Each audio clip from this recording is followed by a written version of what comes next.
ವೇದಿಕೆಗೆ ಅತಿಥಿ ಗಣ್ಯರ ಆಹ್ವಾನವನ್ನ ಮಾಡ್ತಾ ಇದ್ದೇನೆ. ಮೊದಲನೇದಾಗಿ ಈ ಕಾರ್ಯಕ್ರಮದ ಉದ್ಘಾಟನೆಗೆ ಆಗಮಿಸಿರುವಂತಹ ನಮ್ಮ ಮೈಸೂರು ವಿಶ್ವವಿದ್ಯಾನಿಲಯದ ಕುಲಪತಿಗಳಾದ professor G Hemanth Kumar sir ಅವರು ವೇದಿಕೆಗೆ ಆಗಮಿಸ್ಬೇಕಂತೇಳಿ ಕೇಳ್ಕೊತಾ ಇದ್ದೀನಿ. ಹಾಗೆ ಪ್ರೊಫೆಸರ್ ಆರ್ ಶಿವಪ್ಪನವರು ಕುಲಸಚಿವರು, ಇವರು ಕೂಡ ವೇದಿಕೆಗೆ ಆಗಮಿಸ್ಬೇಕು. ಹಾಗೆ ನಮ್ಮ ಕೇಂದ್ರದ ನಿರ್ದೇಶಕರಾದ ಪ್ರೊಫೆಸರ್ ಜೆ ಸೋಮಶೇಖರ್ ಸರ್ ಅವರು ಕೂಡ ವೇದಿಕೆಗೆ ಆಗಮಿಸ್ಬೇಕಂತೆಲ್ಲ ಕೇಳ್ತಾ,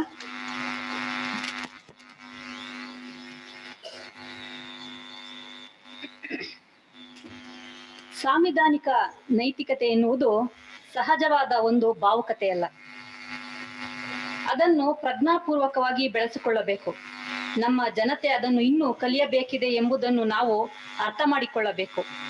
ಭಾರತದಲ್ಲಿ ಪ್ರಜಾಪ್ರಭುತ್ವವು ಮೂಲತಃ ಪ್ರಜಾಪ್ರಭುತ್ವವಲ್ಲದ ಭಾರತದ ಮಣ್ಣಿನ ಮೇಲೆ ಹರಡಿದ ವಸ್ತುವಾಗಿದೆ. Doctor BR Ambedkar. ಈಗ ಈ ಕಾರ್ಯಕ್ರಮವನ್ನ ಪ್ರಾರಂಭಿಸೋಣ. ನಮ್ಮ ಕೇಂದ್ರದ ವಿದ್ಯಾರ್ಥಿಗಳಿಂದ ಬುದ್ಧ ವಂದನೆ.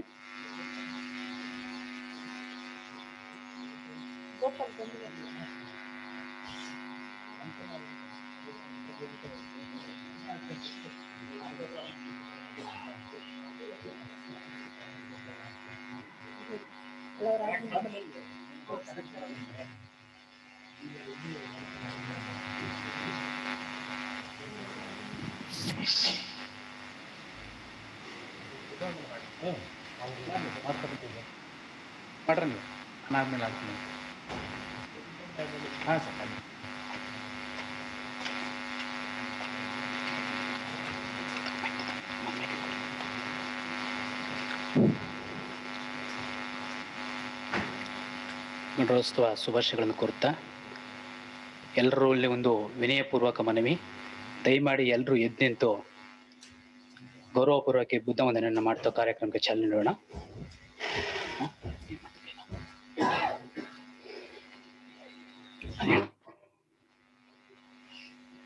ಅರ್ಹಂತನಾದ ಸಮ್ಯಕ್ ಸಂಬುದ್ಧನಾದ ವಿದ್ಯೆ ಮತ್ತು ಆಚರಣೆಗಳಿಂದ ಕೂಡಿದ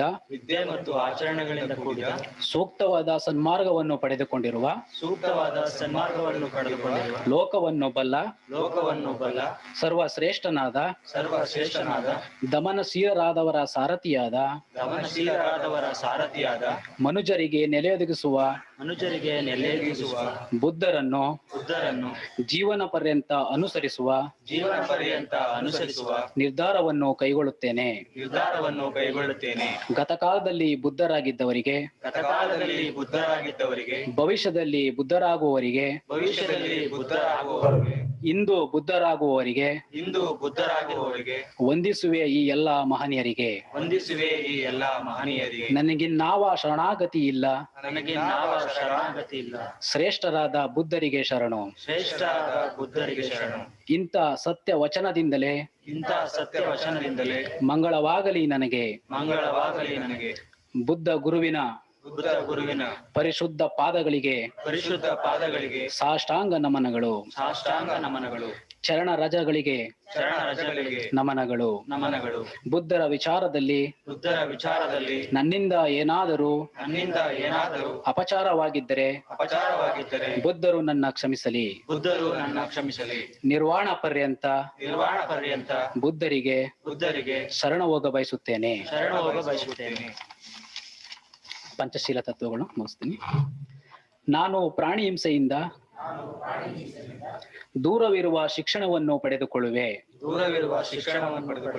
ನಾನು ಕಳ್ಳತನ ಮಾಡುವುದರಿಂದ ದೂರವಿರುವ ಶಿಕ್ಷಣವನ್ನು ಪಡೆದುಕೊಳ್ಳುವೆ. ನಾನು ಕಾಮಾದಿ ದುರಾಚರಣೆಗಳಿಂದ ದೂರವಿರುವ ಶಿಕ್ಷಣವನ್ನು ಪಡೆದುಕೊಳ್ಳುವೆ. ನಾನು ಸುಳ್ಳಾಡುವುದರಿಂದ ದೂರವಿರುವ ಶಿಕ್ಷಣವನ್ನು ಪಡೆದುಕೊಳ್ಳುವೆ. ಮದ್ಯ ಮಾದಕ ಪದಾರ್ಥಗಳ ಸೇವನೆಯಿಂದ ದೂರ ಇರುವ ಶಿಕ್ಷಣವನ್ನು ಪಡೆದುಕೊಳ್ಳುವೆ. ನಮೋ ಬುದ್ಧಯ. ಜೈ ಭೀಮ್.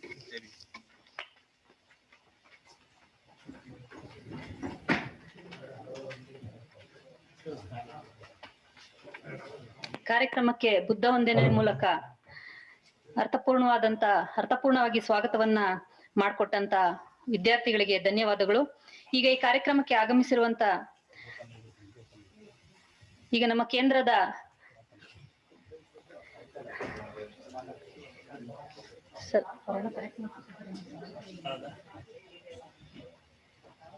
ಆಗ್ತೀರಾ ಸ್ವಾಗತ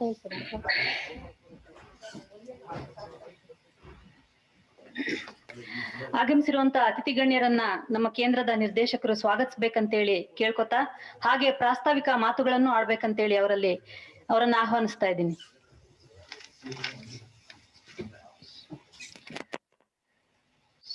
It's my immense pleasure to welcome the distinguished guests on the dais, and through virtual media. Friends, today, January 26th, is an historical day for all Indians. We are all proud to celebrate the 72nd Republic Day. And University of Mysore, Dr. B.R. Ambedkar Research and Extension Center extends a warm greetings on this occasion. We all know that Dr. Ambedkar Center, on each national festival, it takes a pride of arranging special lectures. And one such is today's program. And our Honorable Vice Chancellor, who is very gracefully and also is very cooperative to all our academic endeavors that the center puts forth before him. We have been constantly engaging with interrogating the contemporary issues of the society. And for all such activities, the University of Mysore extends its support to us. And today we have our Honorable Vice Chancellor, Professor G. Hemant Kumar, with us, who is kind enough to inaugurate today's lecture. I welcome our Honorable Vice Chancellor on behalf of Ambedkar Center and all of you.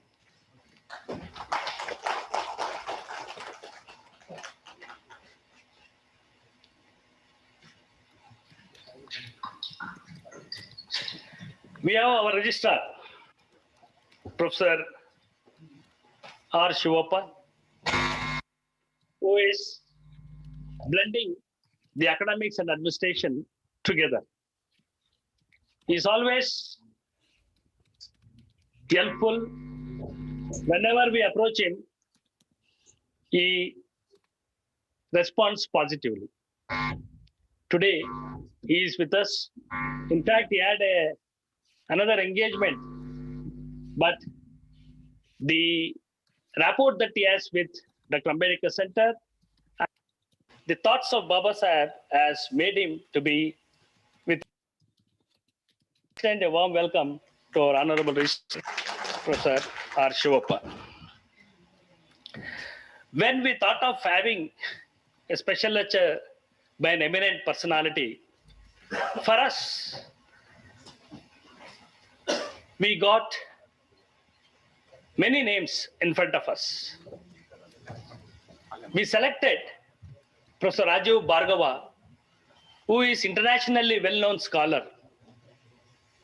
He is a person who is familiar through his writings and through his talks. He has taught at Delhi University and Jawaharlal Nehru University. And he is also associated with many foreign universities, right from Columbia University, where Baba Sahib Ambedkar studied, Oxford, even in Germany, even in University of Bristol, even in Beijing, Professor Raju Bhargav has proved his presence to the academic world and added the knowledge society to grow more vibrantly. When we approached Professor Raju Bhargav, he accepted, and the interest that he has shown to speak on today's program is something which is very relevant to the contemporary society. He's a great writer on secularism, democracy, political theory. He has combined the polity and the ethics with the constitutional issues and the Constituent Assembly debates, wherein he has visualized how best the ethical foundation has created the strong Indian Republic. In his abstract of today's lecture, he has highlighted the 6 important areas wherein he can dwell upon for more than an hour, followed by the discussion. Sir, on behalf of the University of Mysore and Dr. Ambedkar Center, I extend a warm welcome to you on this occasion. Professor Raju Bhargav, sir. We have another distinguished scholar, Professor S. Jaffet. He was the founding Vice Chancellor of Bangalore Central University.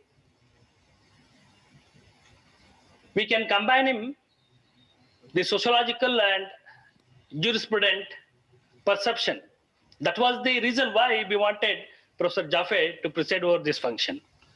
He was also instrumental in making International Ambedkar Conference at Bangalore, which received applause from all over the academic world. On behalf of the Ambedkar Center and the University of Mysore, I extend a warm welcome to Professor S. Jaffet, who has accepted to preside over of today's lecture. Professor S. Jaffet, sir. We have many virtual participants all over the nation. I welcome them. We have great scholars. I don't want to take each one of their name because it's a online program. I don't want to consume more of the time through the welcome speech. But as a preliminary remark, I would like to say a few words on today's important theme. Man is known for his ethical principles. When we are morally strong, that society has a strong moral foundation. When the society has a strong moral foundation, the political system, the economic system, the culture system would eventually be more democratically strong. And today's society has to make a thorough understanding of the constitutional ethos wherein the life of every Indian is involved. That means to say, we have to take the pride from the Constitution to lead a dignified life with dignity and integrity. And that is the primary foundation that has made us to arrange this special lecture. I welcome all my students, research scholars, my faculty members, our visiting professor, the media, both print and visual. And once again, warm greetings on this great and historical Republic Day. Thank you very much.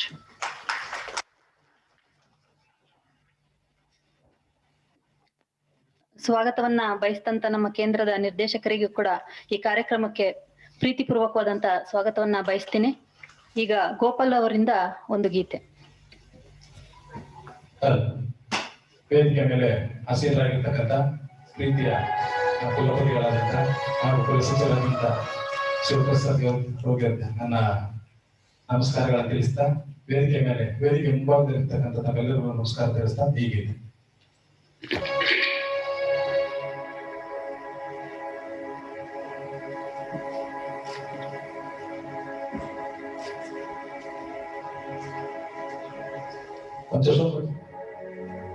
Sound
ಸೂರ್ಯ ನಿನಗಿದೋ ವಂದನೆ, ಓ ಭೀಮರಾಯ ನಿನಗಿದೋ ವಂದನೆ.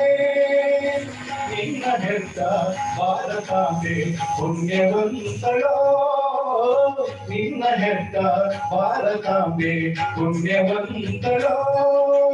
ಓ ದಲಿತ ಸೂರ್ಯ ನಿನಗಿದೋ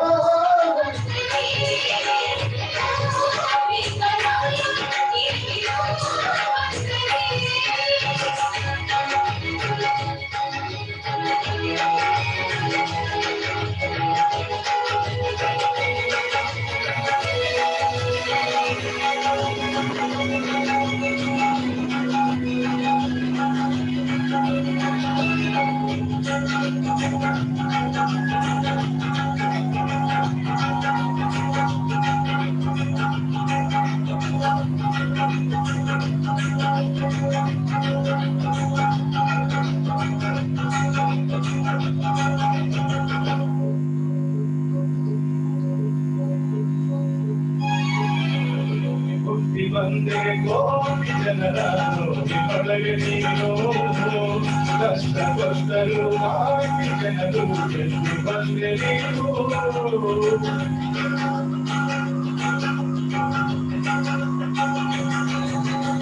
ಹುಟ್ಟಿ ಬಂದೆ ಕೋಟಿ ಜನರ ನೋಡಿನೊಳಗೆ ನೀನು, ಕಷ್ಟಪಟ್ಟರು ಆಗಿ ಜನರು ಎಂದು ಬಂದೆ ನೀನು.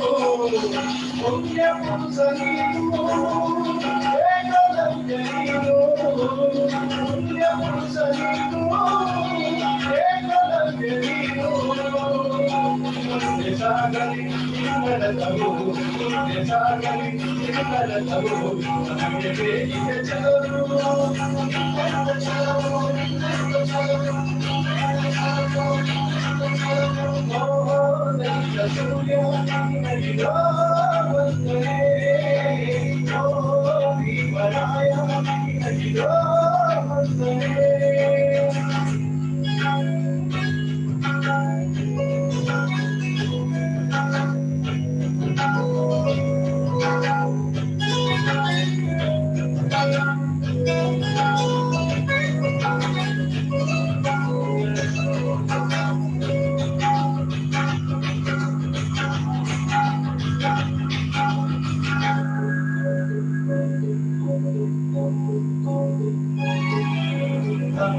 ಮರಿಯಲು ನಿನ್ನಯ ಹೆಸರೇ ತುಂಬಿದೆ. ಸಂವಿಧಾನಕ್ಕೆ ಸರ್ವಧರ್ಮ ಶರಣು ಎಂದಿದೆ.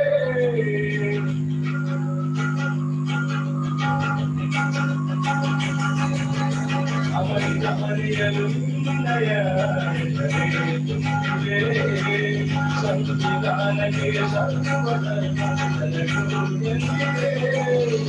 ಜ್ಞಾನಮಣಿಯು ನೀನು, ಪುಣ್ಯಕೋಟಿ ನೀನು.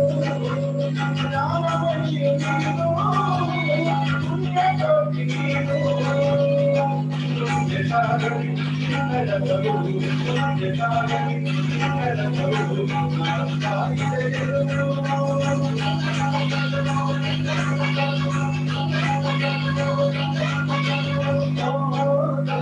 ಸೂರ್ಯ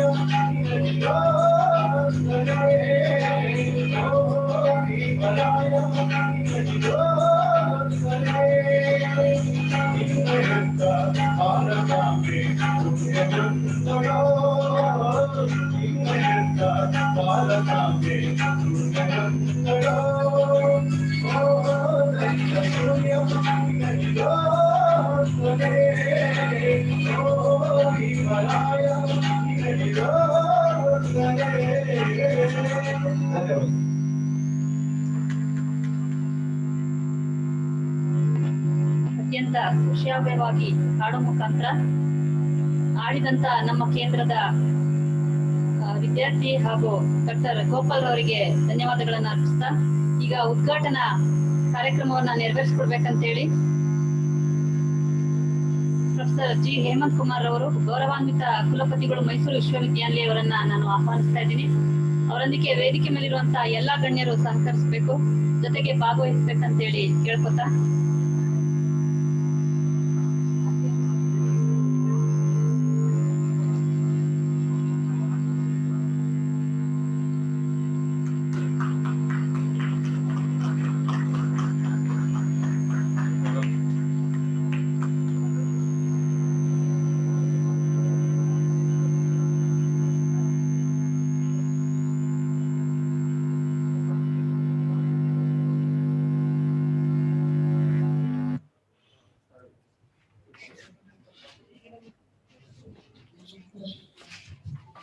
ಈಗ ಉದ್ಘಾಟನಾ ಮಾತುಗಳನ್ನ ಆಡ್ಬೇಕಂತೇಳಿ ಕುಲಪತಿಗಳನ್ನ ನಾನು ಆಹ್ವಾನಿಸ್ತೇನೆ.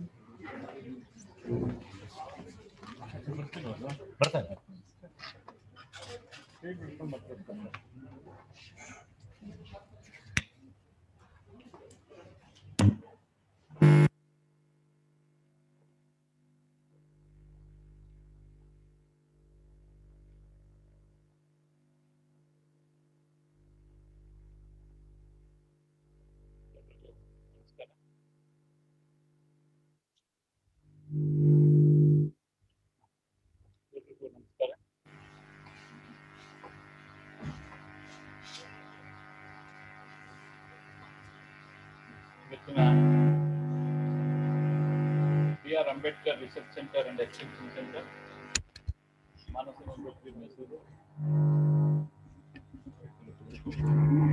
ಅದನ್ನ ಇಟ್ಕೊಂಡ್ರೆ ಹೆಸರು ನಾನು ಇಟ್ಕೋತೀನಿ. Manasagangotri Mysuru.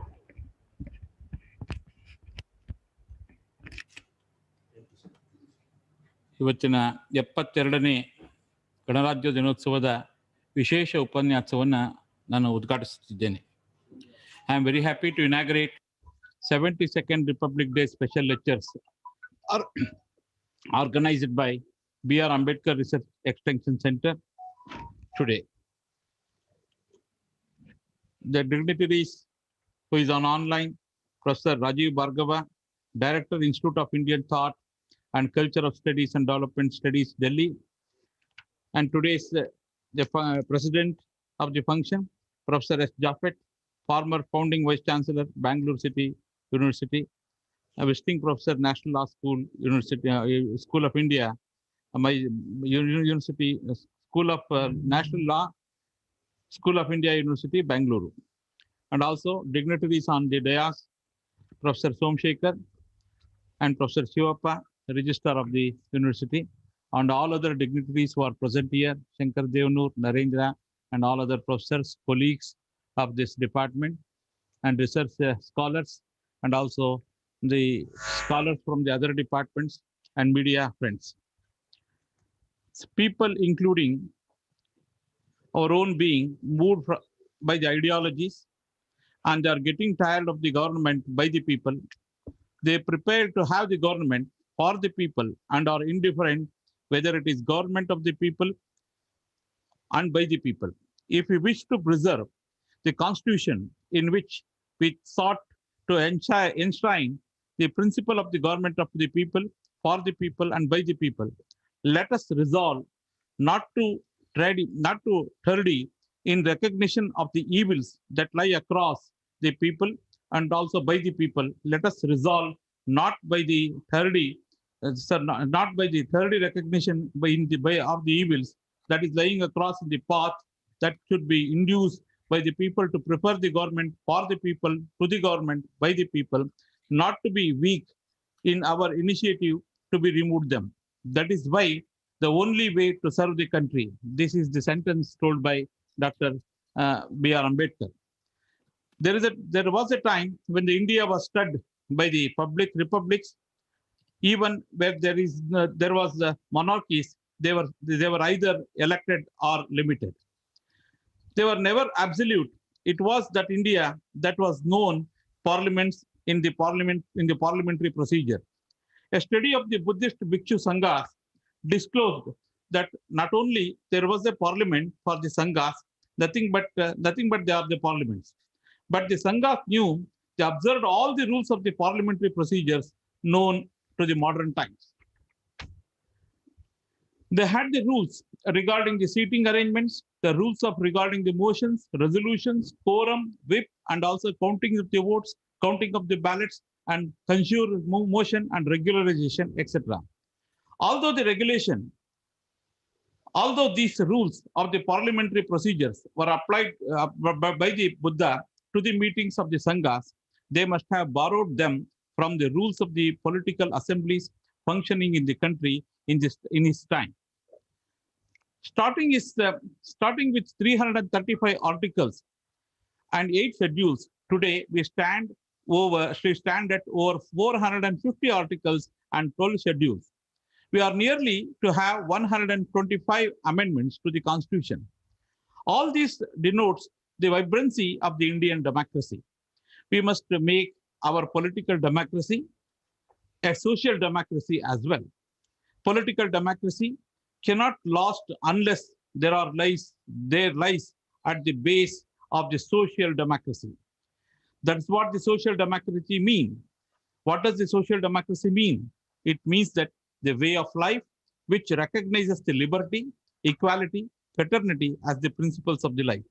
We must begin by acknowledging the fact that there is a complete absence of two things in the Indian society.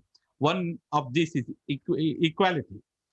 On the social plane, we have Indian society, we have India, a society based on the principle of the graded inequality, which means the evolution for some, degradation for some, and degradation for some others, elevation for some and degradation for some others. On the economic plane, we have the society which there are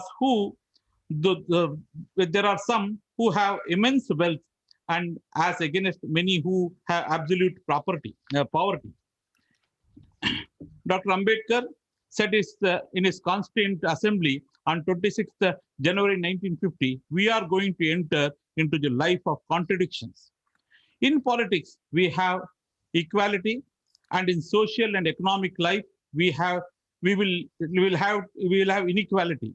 In politics, we have to be recognized by the principle one man, one vote, and one vote, one value. In our social and economic life, we shall, by reason of our social and economic structure, continue to deny the principle of one man and one value. How long we shall continue to live this life of contradictions? How long we shall continue the deny of equality in our social and economic life? If we continue to deny for long, we will have to do only by putting our political democracy into peril. We must remove the contradiction at the earliest possible moment, or else those who have suffered from inequality will blow up the structure of the political democracy, which is the assembly has no laborious built up.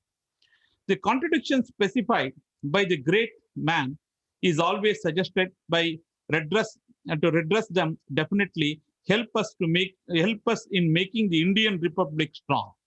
When we started ourselves as the new republic, we had many challenges, both internal and also external. The Constitution made us to give befitting answer to the challenges that came in. It was ethical vision and inclusive India built of the efficacy of the Constitution helped the Indians to march our new republic. Leaders after the leaders, generations after the generations, Constitution of India stood monastic structure, showing the courage and conviction to exhibit the democratic spirit to build the nation.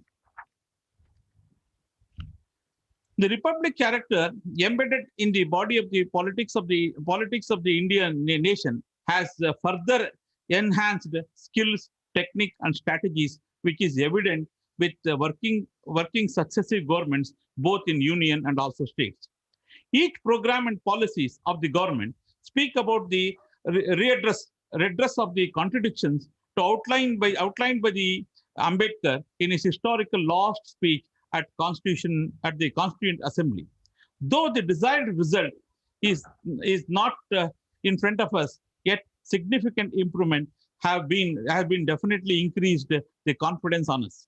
If we look at the progress that we have achieved in the last 72 years of the Indian Republic, our short history of the Republic naturally places on the commanding position. India, in all walks of life, has made the formidable progress which are evident in the reports and ranking in terms of the local to global. The Constitution has made the Indian Republic to become morally and also ethically accountable.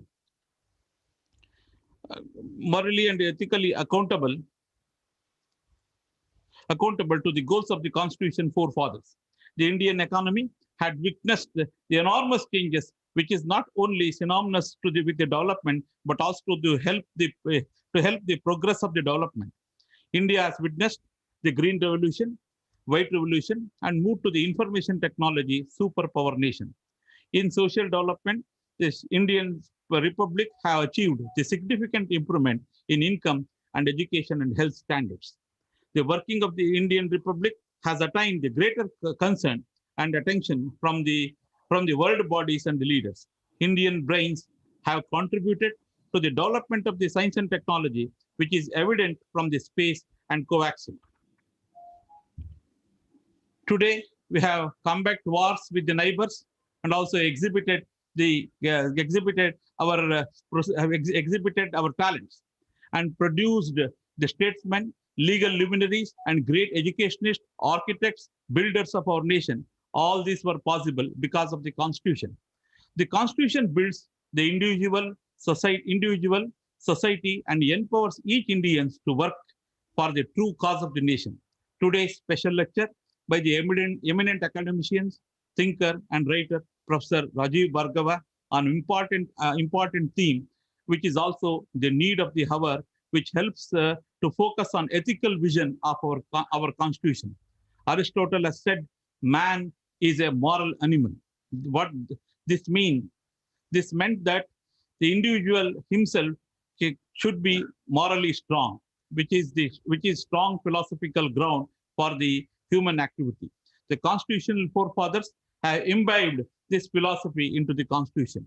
The ethical structure accepts that the individuals and institutions to exhibit high moral order. Today's educated India and digital India has to work towards the ethical India.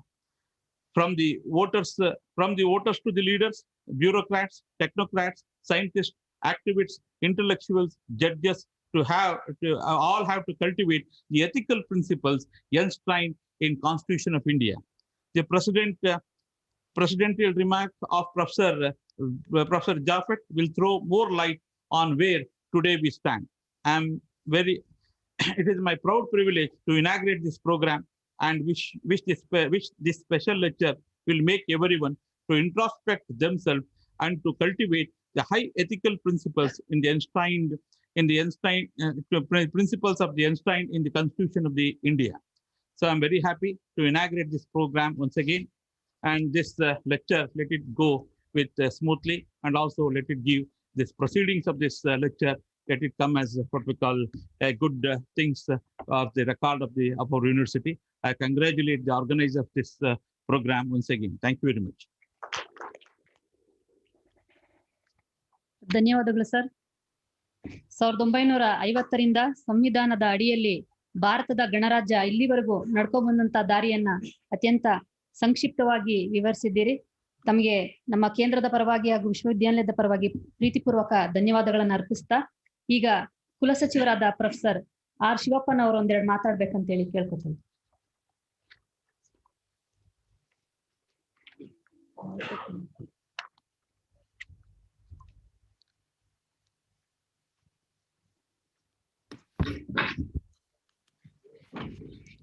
ಎಲ್ಲರಿಗೂ ನಮಸ್ಕಾರ.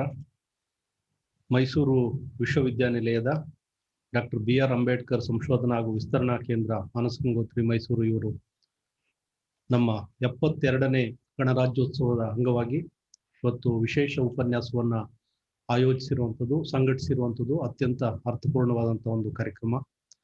ಈ ಕಾರ್ಯಕ್ರಮದ ಉದ್ಘಾಟನೆಯನ್ನು ಮಾಡಿ ಪ್ರಾಸ್ತಾವಿಕ ಭಾಷಣವನ್ನು ಮಾಡಿದ ನಮ್ಮ ಮೈಸೂರು ವಿಶ್ವವಿದ್ಯಾಲಯದ ಗೌರವಾನ್ವಿತ ಕುಲಪತಿಗಳಾದಂಥ professor G Hemanth Kumar sir ಅವರೇ, ಹಾಗೂ ಈ ಕೇಂದ್ರದ ನಿರ್ದೇಶಕರಾದಂಥ ಅತ್ಯಂತ ಚಲನಶೀಲವಾಗಿ ಅಂಬೇಡ್ಕರ್ ಚಿಂತನೆಗಳನ್ನ ಬಹಳ ಪ್ರಖರವಾಗಿ ಯುವ ಜನಾಂಗಕ್ಕೆ ತಲುಪಿಸಬೇಕು ಅನ್ನುವ ಏಕೈಕ ಹಂಬಲದಿಂದ ಜೀವನ ಪೂರ್ತಿ ಕೆಲಸ ಮಾಡ್ತಾ ಇರುವಂತ ನಮ್ಮ ಪ್ರೀತಿಯ ಪ್ರೊಫೆಸರ್ ಜೆ ಸೋಮಶೇಖರ್ ಅವರೇ, ಮತ್ತು ಈ ಕಾರ್ಯಕ್ರಮಕ್ಕೆ ಮೆರುಗು ಎಂಬಂತೆ ಭಾರತೀಯ ಚಿಂತನಾ ಸಂಸ್ಥೆಯ ನಿರ್ದೇಶಕರಾದಂಥ ಅಭಿವೃದ್ಧಿ ಹೊಂದುತ್ತಿರುವ ಸಮಾಜಗಳ ಅಧ್ಯಯನ ಕೇಂದ್ರ ದೆಹಲಿಯ ಪ್ರೊಫೆಸರ್ ರಾಜೀವ್ ಭಾರ್ಗವ ಅವರೇ, ಹಾಗೂ ಇನ್ನೊಬ್ಬರು ನಮ್ಮ ಪ್ರೀತಿಯ ಗುರು ಸಮಾನರಾದಂಥ ಮತ್ತು ಬೆಂಗಳೂರು ನಗರ ವಿಶ್ವವಿದ್ಯಾಲಯವನ್ನ ಅತ್ಯಂತ ಕಾಳಜಿಯಿಂದ ಆಸ್ಥೆಯಿಂದ ಒಂದು ಮೂಲ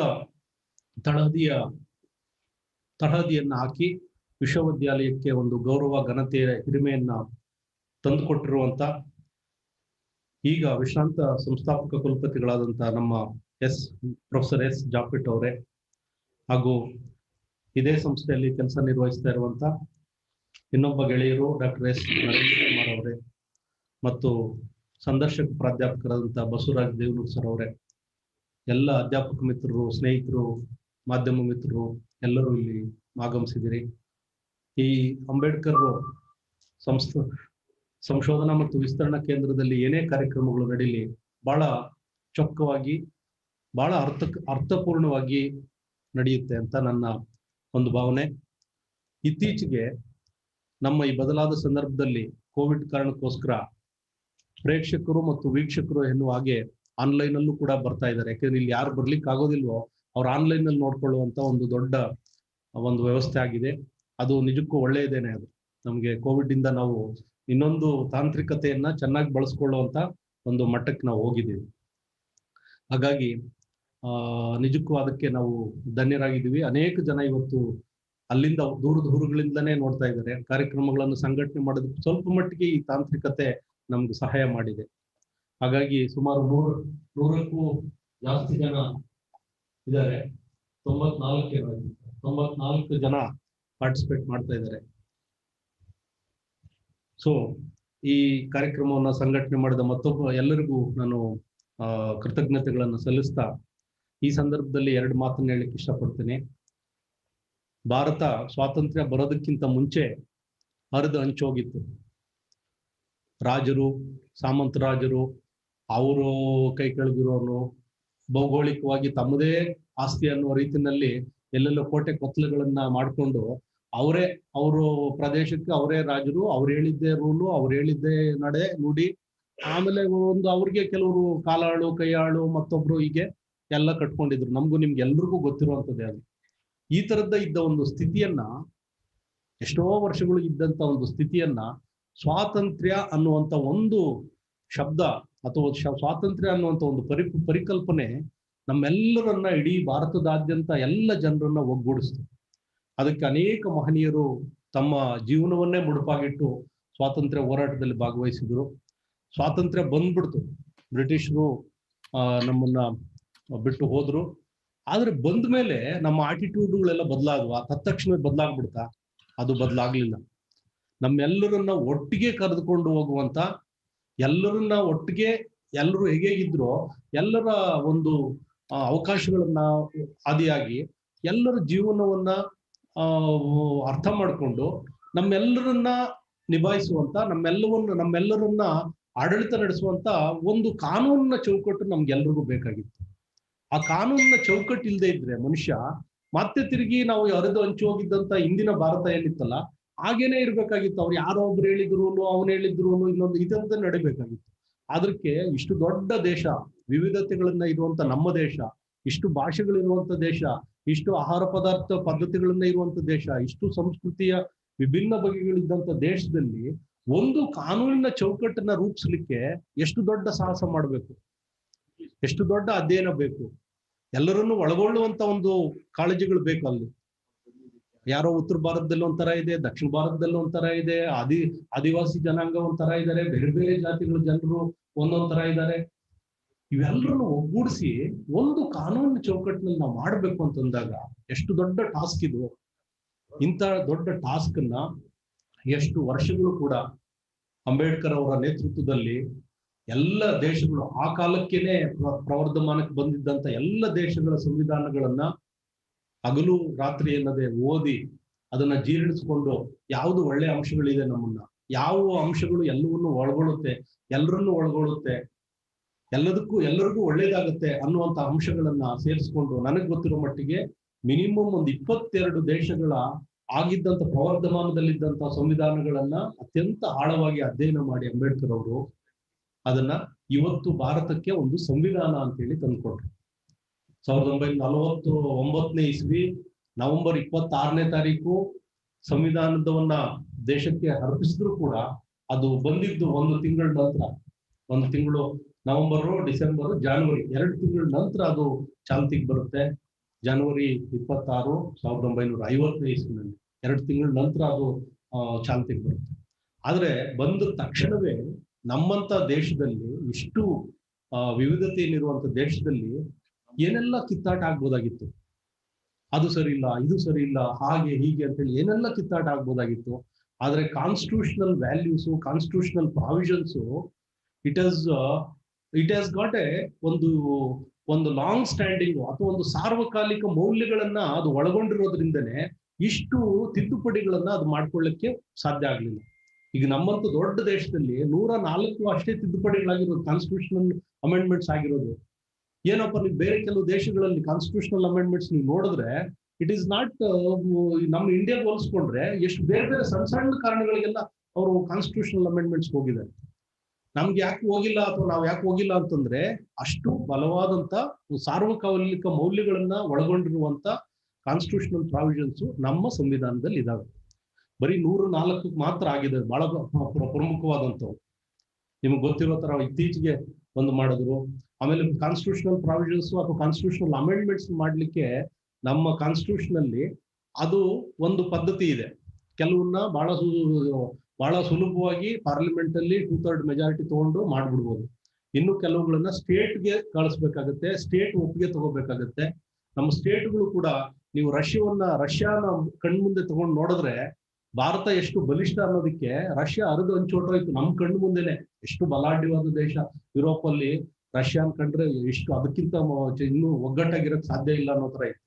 ಆದ್ರೆ ಇವತ್ತು ನೀವು ಭಾರತದಲ್ಲಿರುವಂತ ಬಿಕಾಸ್ ಆಫ್ ಕಾನ್ಸ್ಟಿಟ್ಯೂಷನ್ ಅಲ್ಲಿ ಭಾರತ ಇವತ್ತು ಒಗ್ಗಟ್ಟಾಗಿರ್ಬೇಕು ಅಂತಂದ್ರೆ ಕಾನ್ಸ್ಟಿಟ್ಯೂಷನ್ ಮೂಲ ಕಾರಣ ಅಂತ ನನ್ನ ಬಲವಾದ ನಂಬಿಕೆ. ಚೈನಾನು ಕೂಡ ನಮ್ ಜೊತೆಗೆ ಇದೆ, ಆದ್ರೆ ಚೈನಾದಲ್ಲಿರುವಂತ ಪದ್ಧತಿ ಬೇರೆ. ನಮ್ದು ಡೆಮೋಕ್ರೆಟಿಕ್ ಸಿಸ್ಟಮ್ ಅಲ್ಲಿ most liked the political system is democratic system. ಅದರಲ್ಲಿ ಇಂಡಿಯಾದಂತ ಒಂದು ಇಷ್ಟು ದೊಡ್ಡ ದೇಶದಲ್ಲಿ ಆ ಕಾನ್ಸ್ಟಿಟ್ಯೂಷನ್ ನಮ್ಮೆಲ್ಲರನ್ನ ಒಟ್ಟಿಗೆ ಸೇರಿಸಿಟ್ಟಿರುವಂತ ಒಂದು ದೊಡ್ಡ ಒಂದು ಮ್ಯಾಗ್ನೆಟಿಕ್ ಪವರ್ ಕಾನ್ಸ್ಟಿಟ್ಯೂಷನ್ ಇದೆ ಅಂತ. ಇಲ್ಲದ್ರೆ ಏನೇ ಹೋಗ್ಲಿ we go back to constitutional provision ಇದೆಯಾ ಅಂತ ಹುಡುಕ್ತೀವಿ ನಾವು. ಯಾರೊಬ್ರು ಏನೇ ಇರ್ಬೋದು, ಇವತ್ತು ಏನೋ ಕೆಲವು ಜನಕ್ಕೆ ಇಷ್ಟ ಆಗದೆ ಇರುವಂತ ಕೆಲವು ಸುಧಾರಣೆಗಳು ಅಥವಾ ಅಭಿಪ್ರಾಯಗಳು ಇವೆಲ್ಲ ಬಂದರೂ ಕೂಡ ಅಲ್ಟಿಮೇಟಮ್ ಈಸ್ ಕಾನ್ಸ್ಟಿಟ್ಯೂಷನ್.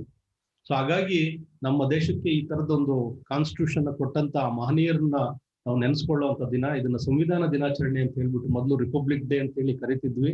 ಇತ್ತೀಚೆಗೆ ಇದನ್ನ ಸಂವಿಧಾನ ದಿನಾಚರಣೆ ಅಂತ ಹೇಳಿ ಕಾನ್ಸ್ಟಿಟ್ಯೂಷನ್ ಒಪ್ಪಿಕೊಂಡು ಪರಿಣಾಮಕಾರಿಯಾಗಿ ಅನುಷ್ಠಾನ ಮಾಡಬೇಕಾಗಿರುವಂತ ಒಂದಿದು ಅಂತ ಹೇಳ್ಬಿಟ್ಟು. ಹಾಗಾಗಿ ಇಡೀ ಪ್ರಪಂಚವೇ ನಮ್ಮ ಕಡೆ ನಮ್ಮನ್ನ ನೋಡುತ್ತೆ, ಇಬ್ಬರಿಗಾಗಿ ನೋಡುತ್ತೆ. ಏನಪ್ಪಾ ಇವ್ರು ಇಷ್ಟು ಜನರನ್ನ, ವಿವಿಧತೆ ಇರುವಂತ ಇಷ್ಟು ಜನರನ್ನ, 130 ಕೋಟಿ ಜನಸಂಖ್ಯೆಯನ್ನ ಒಟ್ಟಾಗಿರುವಂತ ಒಂದು ಆ ಚಾಲಕ ಶಕ್ತಿ ಯಾವುದು ಅಂತಂದ್ರೆ ಯಾವೊಬ್ಬ ವ್ಯಕ್ತಿ ಅಲ್ಲ, ಅದು ನಮ್ಮ ಸಂವಿಧಾನವೇ ನಮ್ಮನ್ನ ಅಷ್ಟು ಒಗ್ಗಟ್ಟಾಗಿ ಇರಿಸಿರುವಂಥದ್ದು. ಅದಕ್ಕೆ ಮೂಲ ಪ್ರೇರಣೆ ಆಗಿರುವಂತವ್ರು ನಮ್ಮ ಬಾಬಾ ಸಾಹೇಬ್ ಅಂಬೇಡ್ಕರ್ ಅವರು ರಚಿಸಿದ ಕಾನ್ಸ್ಟಿಟ್ಯೂಷನ್ ಕಾರಣಕ್ಕೋಸ್ಕರನೇ ಇವತ್ತು ಇಡೀ ಭಾರತ ಇವತ್ತು ಈ ತರ ಇದೆ. ಇದು ಪ್ರಗತಿ ಪಥದಲ್ಲಿದೆ. ನಾವು ನಿರಾಶಾದಾಯಕವಾಗಿ ಆಗ್ಬೇಕಾದ ಅಗತ್ಯ ಇಲ್ಲ. ಎಲ್ಲ ರಾಜ್ಯಗಳು, ಎಲ್ಲ ಕೇಂದ್ರಾಡಳಿತ ಪ್ರದೇಶಗಳು, ಆಮೇಲೆ ನಮ್ಮ ಈಗಿರುವಂತ ಸರ್ಕಾರಗಳು ಎಲ್ಲವನ್ನೂ ಕೂಡ ಏನೇ ಓರೆಕೋರೆಗಳಿದ್ರೂ ಕೂಡ ಈ ಕಾನ್ಸ್ಟಿಟ್ಯೂಷನ್ ಒಳಗಡೆನೆ ಅವರು ಏನ್ ಕೆಲಸ ಮಾಡ್ಬೇಕಾಗತ್ತೆ. ಅದರ ಮಿತಿ ಮೀರಿ ಕೆಲಸ ಮಾಡಿದಾಗ ಜನ ಕೇಳ್ತಾರೆ, ಮುಂದೆ ಬದಲಾವಣೆಗಳು ಆಗೇ ಆಗ್ತವೆ.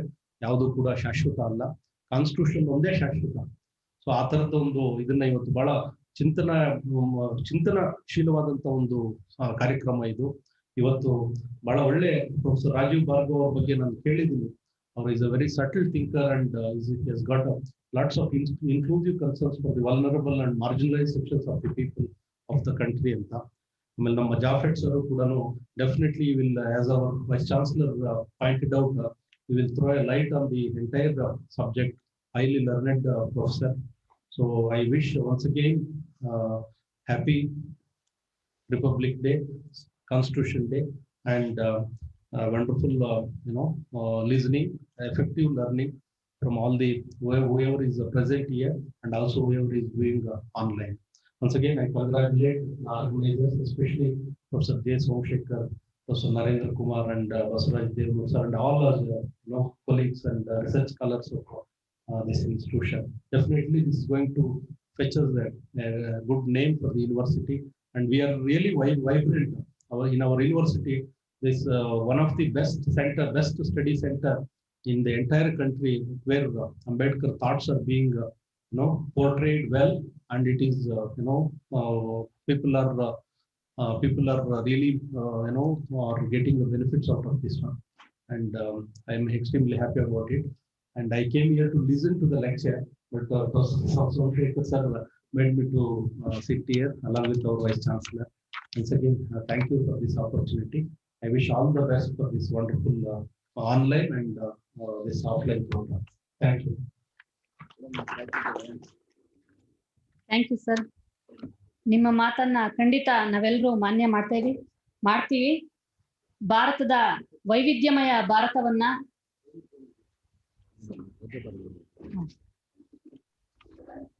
ಏಕತೆಯಲ್ಲಿ ಬಂಧಿಸಿಟ್ಟಿರುವಂತ ನಮ್ಮ ಸಂವಿಧಾನವನ್ನ ಕೊಟ್ಟಂತ ಹೆಗ್ಗಳಿಕೆ ಬಾಬಾ ಸಾಹೇಬ್ರದಂತ ಹೇಳ್ತಾ, ಈಗ ನಮ್ಮ ಕುಲಪತಿಗಳು ಈ ಕಾರ್ಯಕ್ರಮದಿಂದ ನಿರ್ಗಮಿಸ್ತಿದ್ದಾರೆ. ಅವರಿಗೆ ನಮ್ಮೆಲ್ಲರ ಪ್ರೀತಿಪೂರ್ವಕವಾದ ಚಪ್ಪಾಳೆ ಮೂಲಕ sorry sir.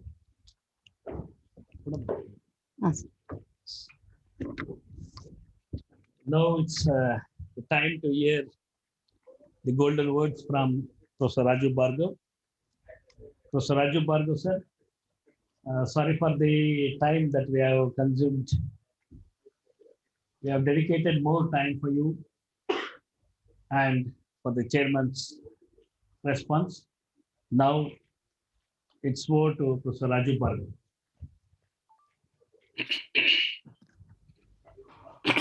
Thank you very much. Honorary Vice Chancellor Professor G. Hemant Kumar, Professor Somshekhar, Professor Jaffet, colleagues and friends. Every country needs not just laws, in order to govern itself, but also a story, a collective narrative, a vision that binds everyone together and which gives us a glimpse of where we have come from, where we stand at present, and where we wish to go in future. That is to say, the direction that we have committed ourselves collectively to take our nation forward. This is a public philosophy. This is not a collection of private views. It is something that we come to agree after long deliberations. As I said, this is not when we inscribe it in a document, the document contains not just laws, but also our basic values, our basic principles, what we might call our ethical foundation. So the Constitution consists not just of the most basic laws by which we govern ourselves, but an ethical vision which inspires us and which shapes the character of our laws and all our political and social practices.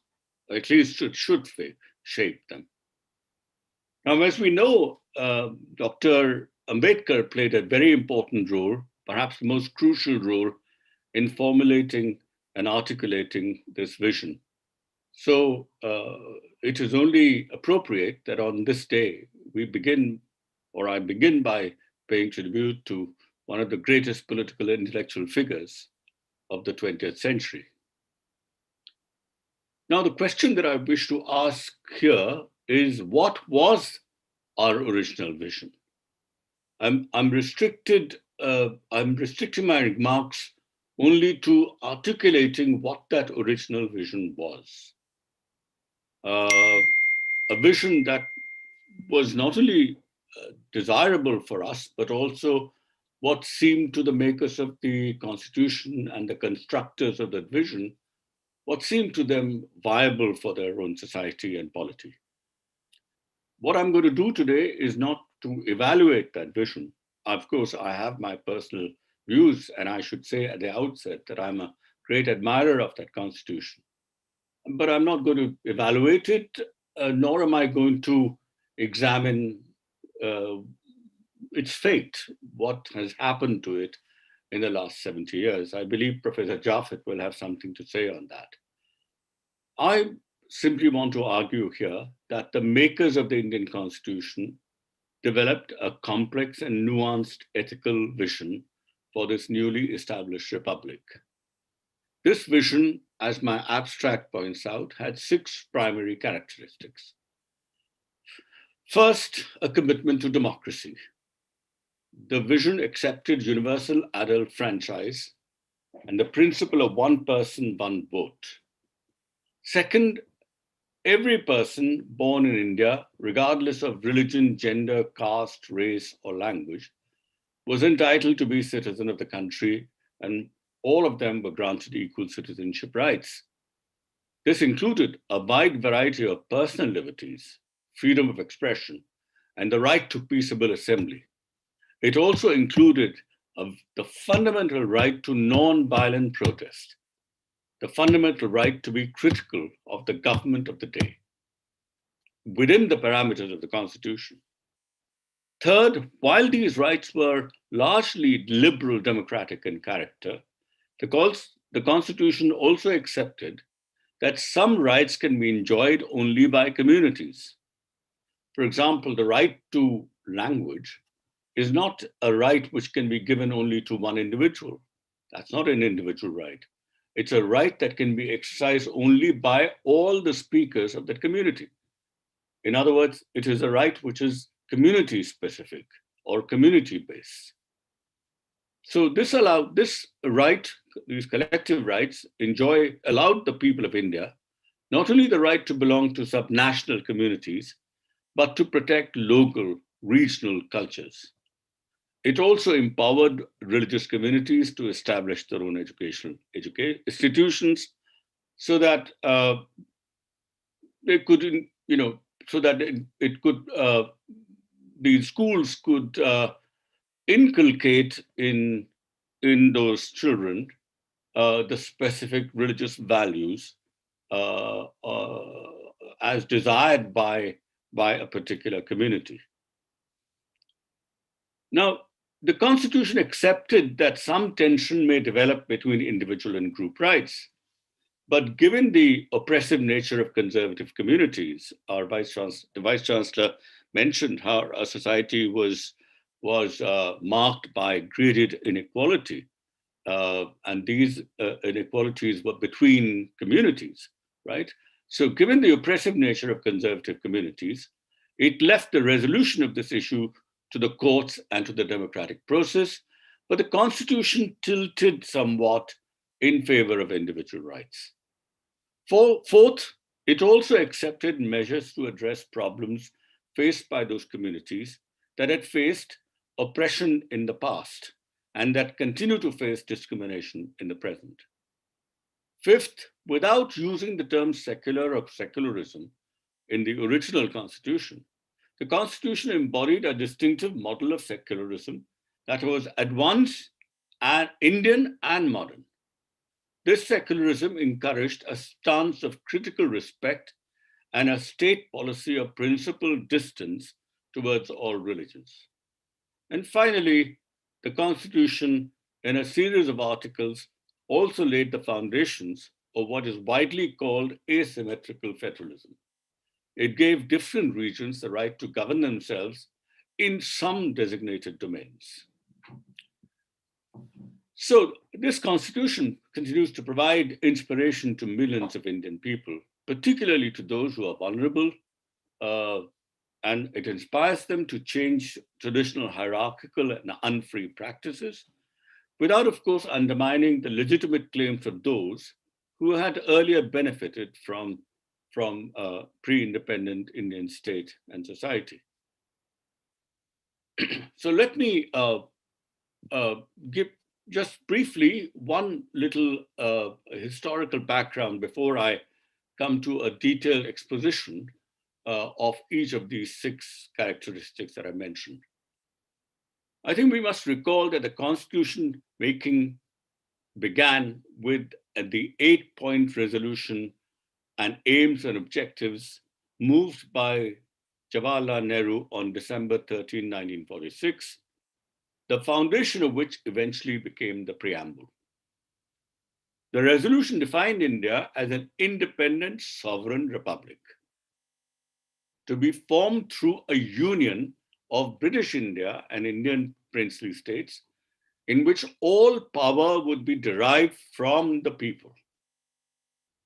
Then came another clause which would be reproduced, though in a somewhat abbreviated form, in the subsequent preamble, which guaranteed to all the people of India, and I'm quote here from the Constitution, all people from the resolution, all people of India, justice, social, economic, and political, equality of status and opportunity, and equality before the law, freedom of thought, expression, freedom of belief, of faith, of worship, of vocation, association, action, subject to law and public morality, quotes closed. So, in a sense, this particular clause prioritized justice, particularly social justice, which was already suggested by the order in terms of the previous clause. And it also gave adequate safeguards to be worked out for minorities, to the people of various tribal communities, and to depressed and other backward classes. So already in the resolution, before even the deliberation of the Constituent Assembly started, some things were pretty clear. One, popular sovereignty. Second, a commitment to the unity of the country. 3, social justice. 4, equal rights. 5 safeguards for minorities, and some provisions for those who have been historically disadvantaged, namely what came to be called scheduled castes and scheduled tribes. It also mentioned, of course, some provisions to be made for what are called the other backward classes. Now, let me briefly elaborate the 6 features that are mentioned in the abstract and that I mentioned at the beginning of my presentation. First, the acceptance of universal adult franchise and the principle of one person, one vote. Now, we must recall that the very early political demands which were made by the Congress had not gone beyond some degree of control over executives and a very limited extension of voting rights. Some of these people even argued that the educated groups were the natural leaders of the people.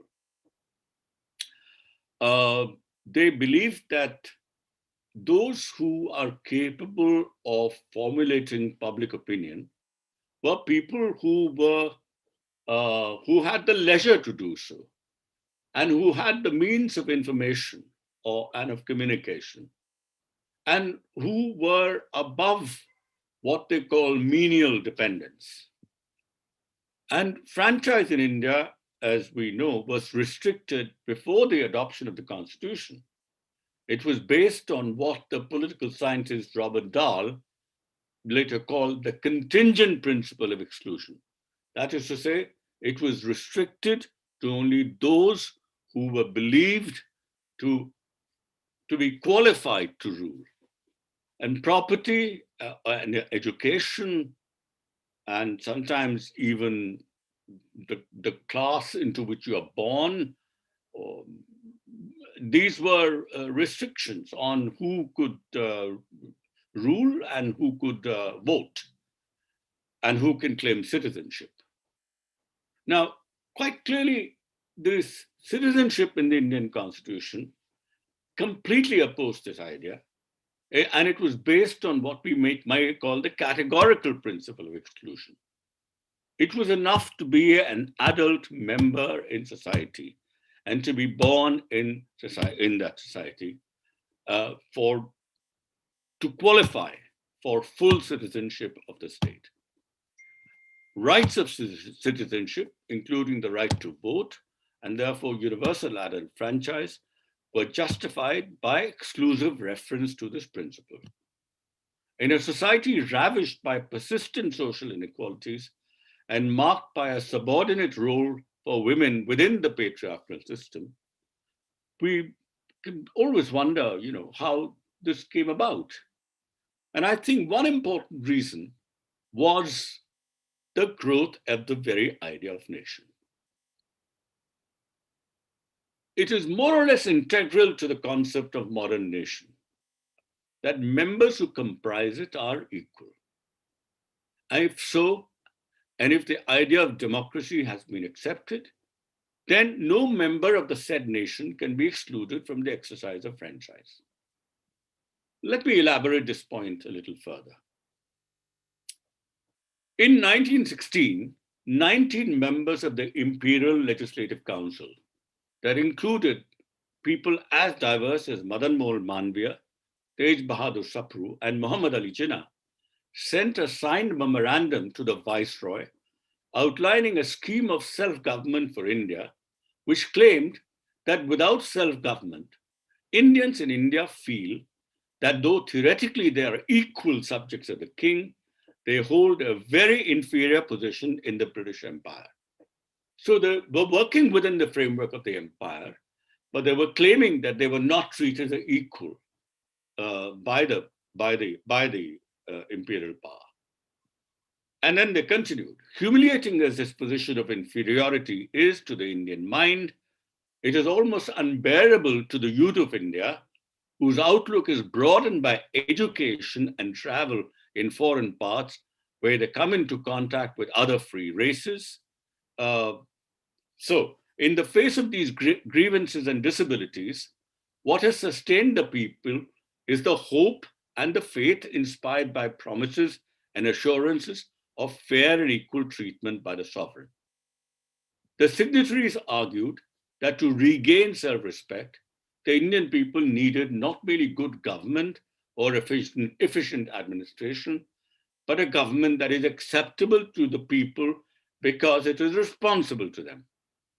The memorandum to the Viceroy reflects how Western modernity was lived from the inside by the elites of a conquered society and culture. A traditionalist refusal of Western modernity would have entailed a turning away from popular rule. But Indian elites embraced the idea and complained to the empire in the name of that very idea that to be denied self-rule is to be demeaned, to be diminished in one's own eyes.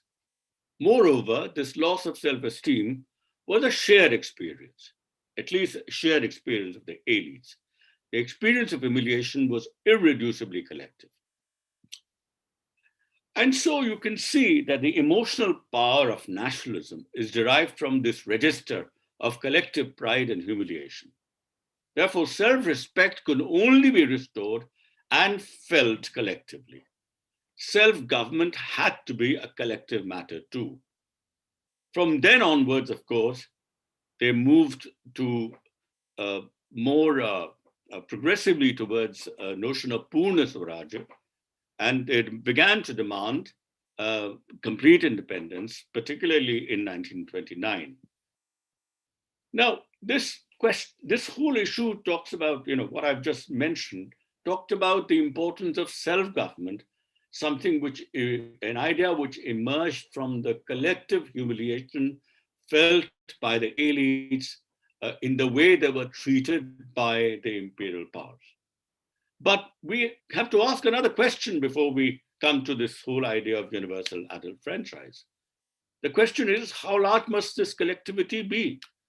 Should it be restricted to the aspiring elite? Should it be given only to those people who are already on the margins of power, namely these elites? Now, it is of course true that a link exists between nationalism and self-governance, and the nationalist demand is indistinguishable from the demand for self-governance. But why should the nation include the entire people? Why could it not be restricted to a small elite? And that's a question that is very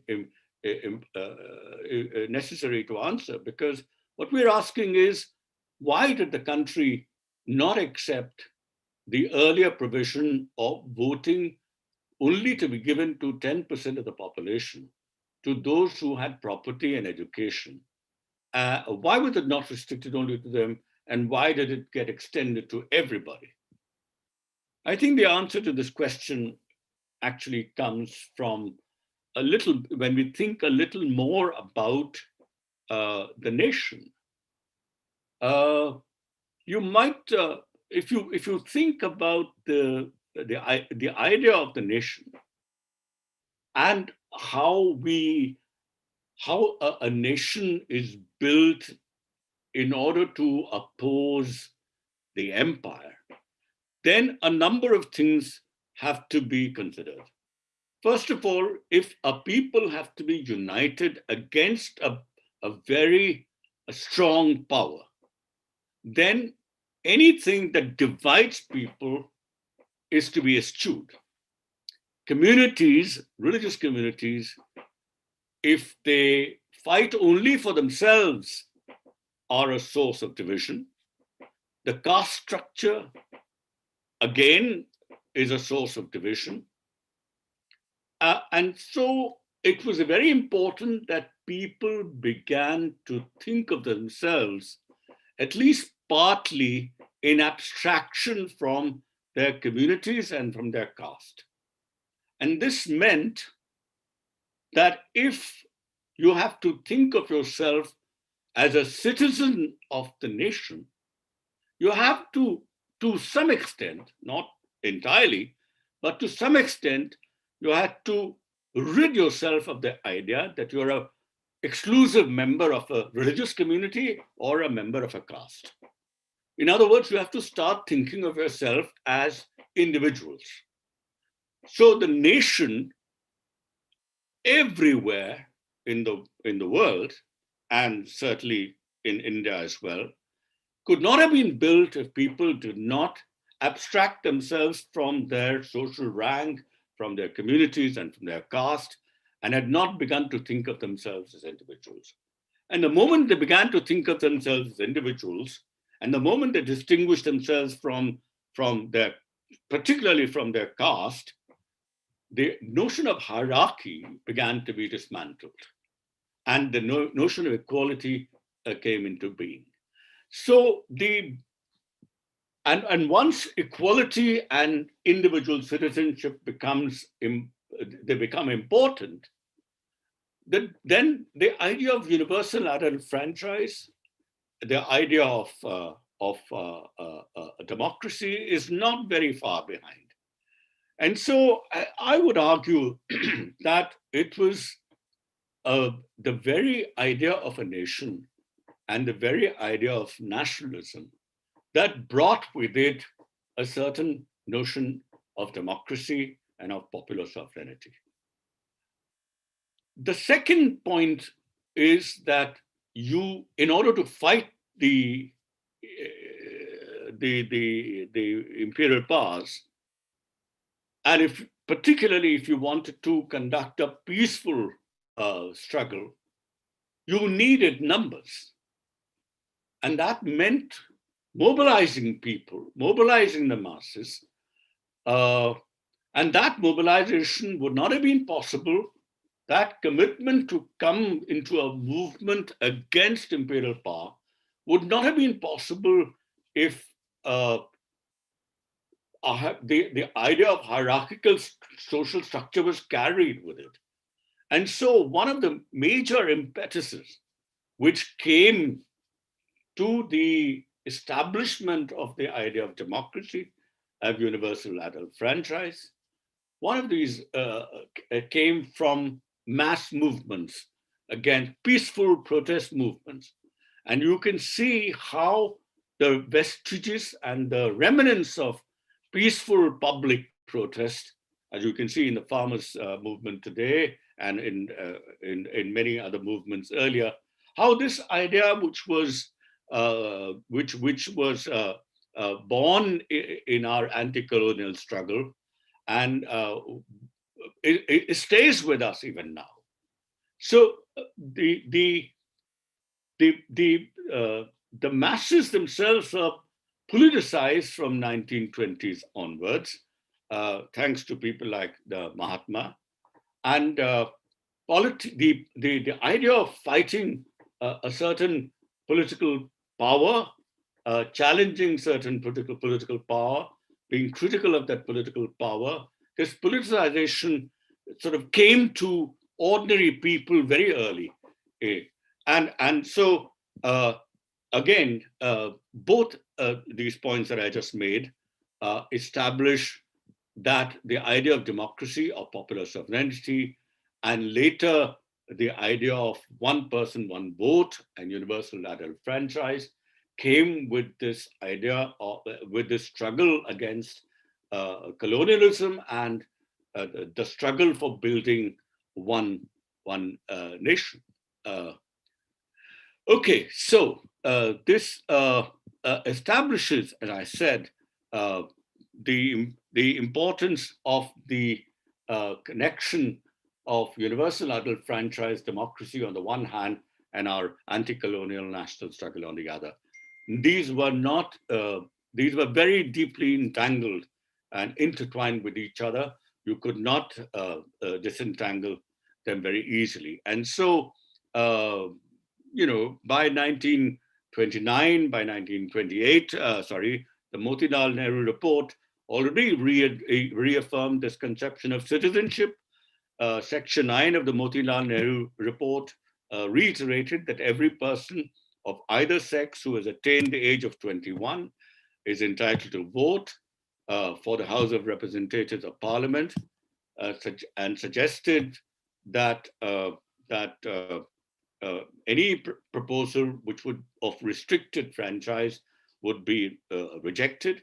And from the Faizpur session of 1936 onwards, the Congress made a it was argued that a constituent assembly would be set up, which is elected by universal suffrage.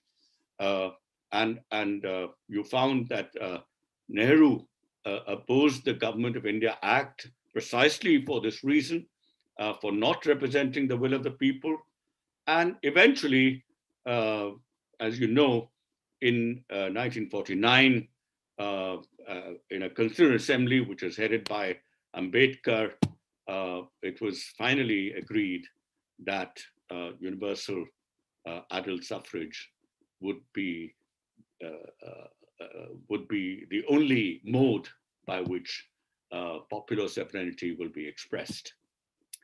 I don't want to neglect, one important point, that nationalist women leaders like Sarojini Naidu and Sarala Devi and a number of women's organizations also began to claim voting rights for women from around 1918.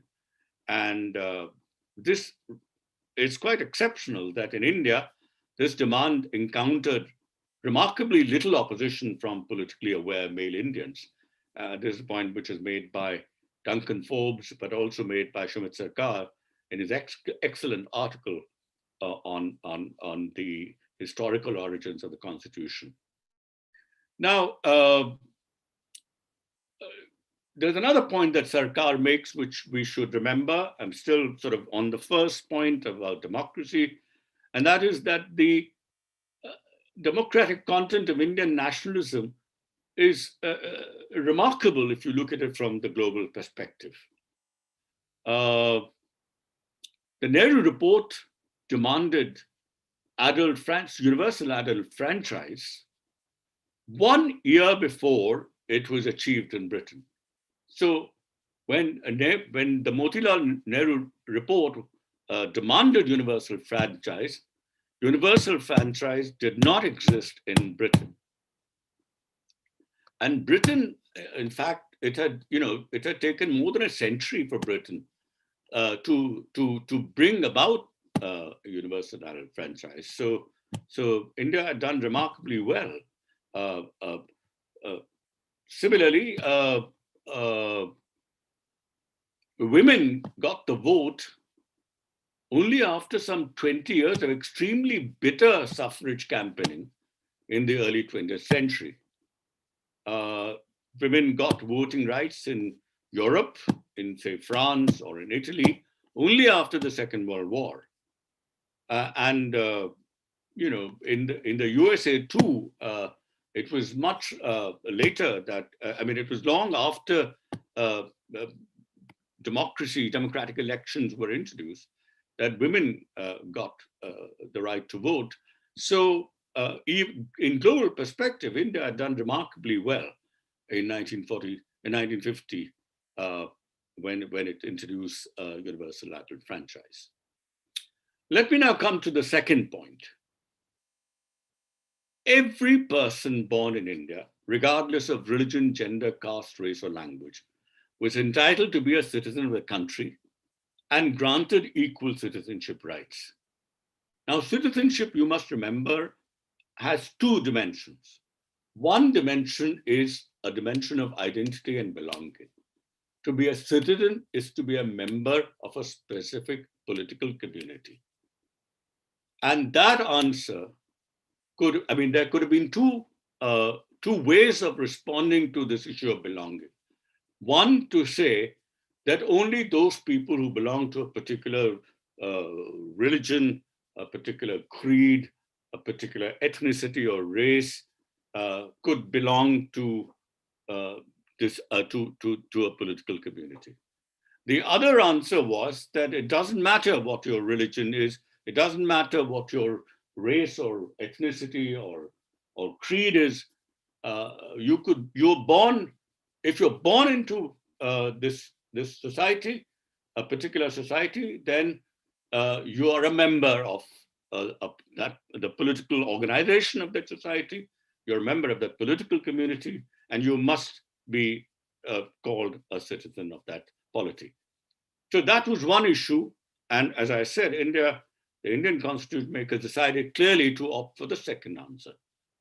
The second dimension of citizenship is rights. What rights are available to citizens? And whether these rights are available equally to everybody. And as I mentioned when I discussed the earlier point, in a nation, you cannot have unequal distribution of rights. You cannot treat citizens unequally. That is part of the modern idea of nation, theoretically speaking, of course. In fact, as we know, these rights are violated all the time. And in effect, people are treated as unequal citizens, and people are even disenfranchised. And citizenship, they're not able to exercise their rights as citizens for a variety of reasons, economic, social, cultural. But as I said, we are talking about a constitution and about the vision of the constitution. And I've been arguing that the moment they thought of the nation in in this broad, what we might call secular sense, there was no way that these rights could be unequally distributed. So rights were given to everybody in the Constitution, and many of these rights were a wide variety of personal liberties. There were rights to freedom of expression, the right to peaceable assembly, the right to non-violent protest, and the right to criticize the government, right to hold beliefs, whatever beliefs this person chooses to have, the right to the freedom of worship, and so on. Now, many people have argued that this commitment to individual rights was very flimsy, that in India it did not take root, and that these individual rights, maybe they were part of a very small, tiny elite, but there was no presence as we went down to the common person. The common person had no idea of these rights and so on. And I think that I think that's completely rubbish. Forgive me for using this very forceful, robust term, but I do think that the vulnerable people, the powerless people, know exactly what rights they must have. They know when they are deprived of these rights, and this is something that developed across the board, and not just among a small elite. So I think there's a good 200 years of history of the development of certain kind of individualist liberalism. This happened well before the radical politicization of the Indian National Congress. There was a liberal stream that existed and which merged with and inherited a diffuse but persistent strain of something akin to a liberal view within local Indian traditions.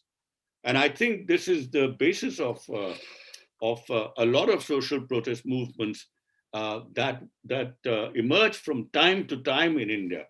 I don't think we have studied them fully, but I think all the way back to the great Buddha onwards, as there have been oppressive practices of various kinds, including caste practices, there have been from time to time opposition to these caste practices, which are, I wouldn't use the term equality here.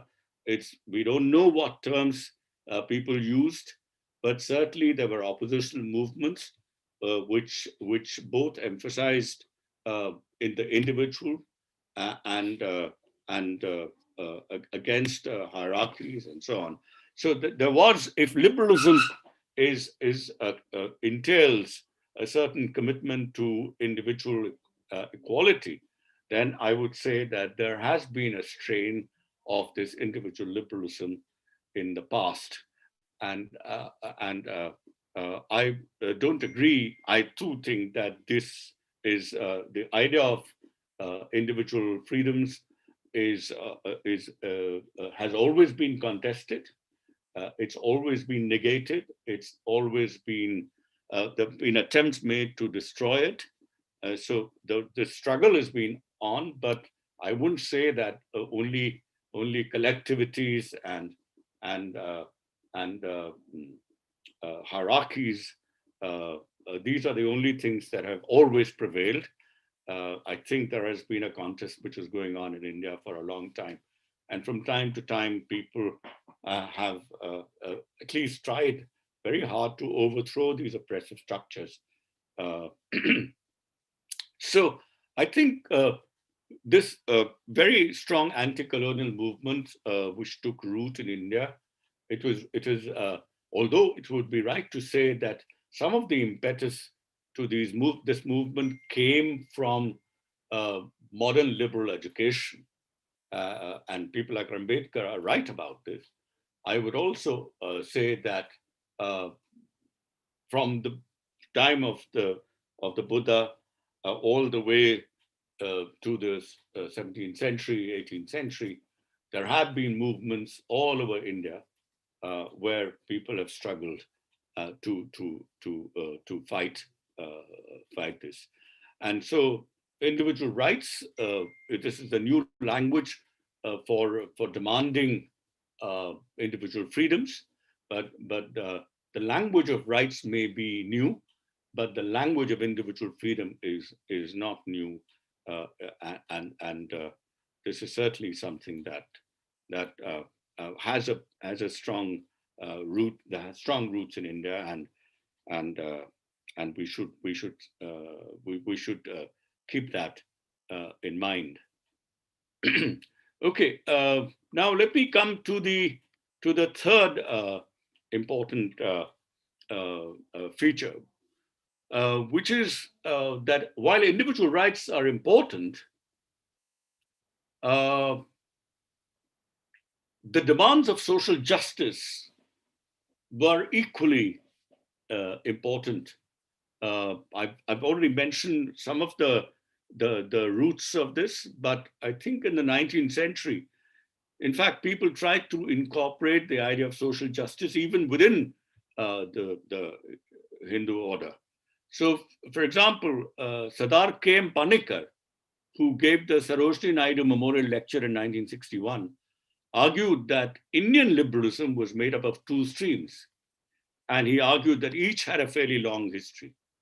For Panikkar, the founder of the first stream was Raja Ram Mohan Roy, who, by emphasizing the right of women to freedom and the establishment of caste society, put the Hindu people on the road to liberal transformation and contributed to the growth of liberal thought in India.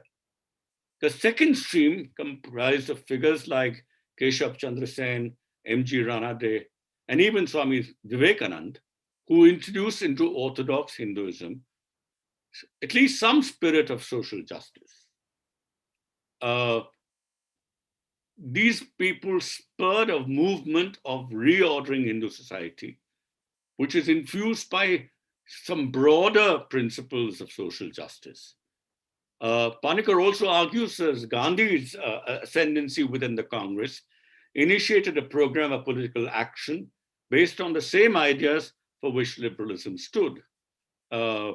He also argues that the core values of contemporary liberalism must be seen to be aligned with social justice, and these ideas of social justice were introduced in the 19th century, both within Hinduism, and of course, they were very strong in and the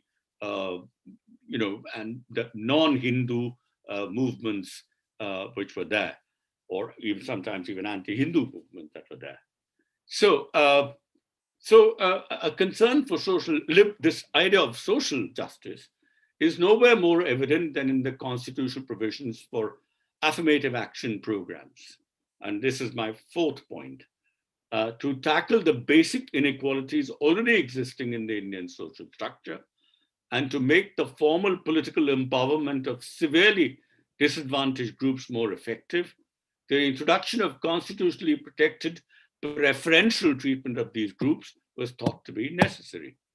A mere right to vote and to equality of opportunity, it was widely recognized, is insufficient to ensure meaningful, effective social and political equality.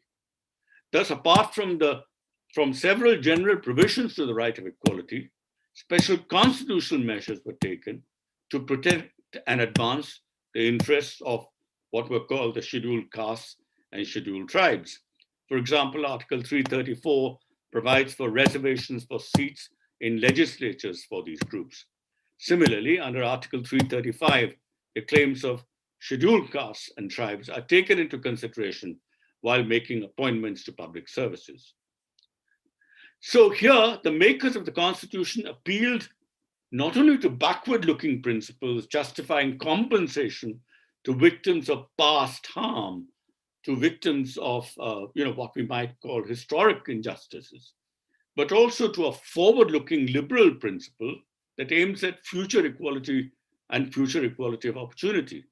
Indeed, it was precisely because of past injustice and because of that past injustice continuing to be a source of current injustice that programs of affirmative action were believed to be necessary. So the point I'm making is that, and this is a major adjustment that had to be made to liberal principles of equality and freedom, and that is that if there have been past injustices which leave a strong trace of disadvantage and deprivation now, and if, as a matter of fact, past injustice continues to be present today in some form or another, then the only way to respond to this situation is by having some different measures, measures that go against, in some ways, the standard principles of liberty and equality, but talk about equality in different terms. Here is an important distinction that we can make between treating people as equals and treating people equally. Treating people equally means that you give same treatment to everybody. Treating people as equals means that you treat everybody as a moral equal, so that in order to make that moral equality concrete, you may sometimes have to give differential treatment to them. So if you do not treat people in the same way, it does not mean that you are treating them unequally. It means that you are treating them as equals. And this is a very important distinction, which we must keep in mind. There are several ways of treating people as equals, and differential treatment should not always be seen as discriminatory. In fact, the whole idea of positive discrimination, or what is sometimes called reverse discrimination, all these ideas are premised on the moral dignity of each individual and the equality of all individuals. And that is to say, treating all individuals as moral equals. One more thing I need to say here, and that is that we give, apart from these, apart from these rights which may be given to certain historically disadvantaged sections of our society, there are other rights that are given to communities.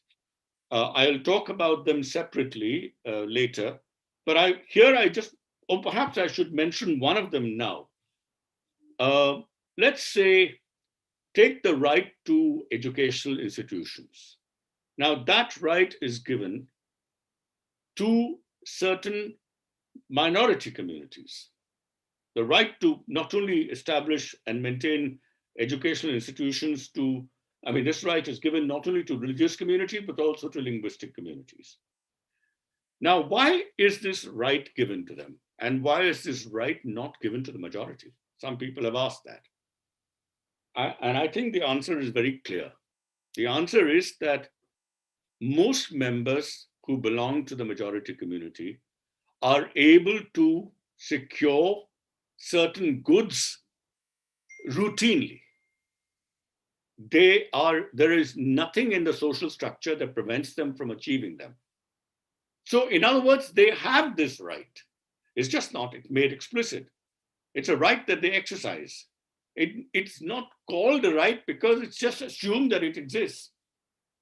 Whereas there are certain linguistic minorities and certain religious minorities in the country, which because of their small number and because of their vulnerability, they may not be able to get what they want in the natural course of things.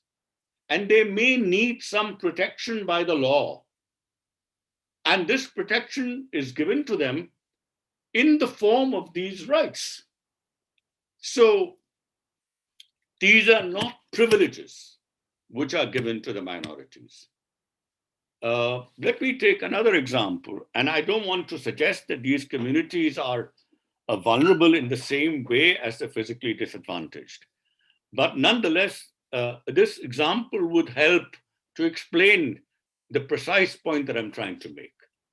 Let's say that, and I'll give a very mundane example. Let's say that there is some performance or some film which is going on the first floor in a building. And there are steps by which you can climb very easily to access the auditorium where the performance is taking place or the film is being shown. Now, physically able-bodied people can just run up and get to the place or the site of performance. But what about old people? What about people who are suffering from some temporary physical disadvantage, such as people who have fractured their leg? And what about people who are in some ways permanently disabled? Now, they cannot run up, they cannot even climb up.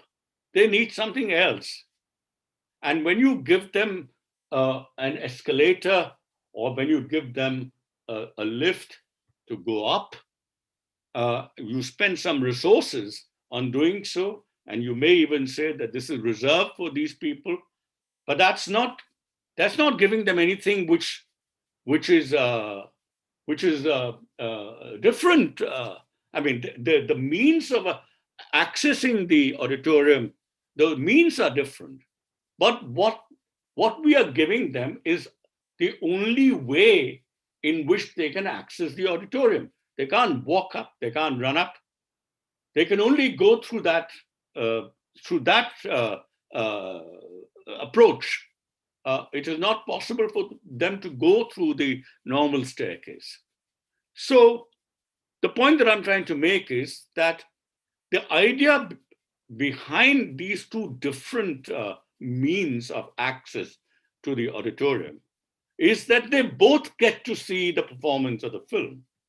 The idea is not to give one person or one group more privilege than the other. These resources have to be spent usefully and wisely in order to treat both of them as equals. So I think many of our rights, which are given to certain groups, these are rights which are given to enable them to do things that the larger number of people are able to secure routinely. And I think we should keep that in mind when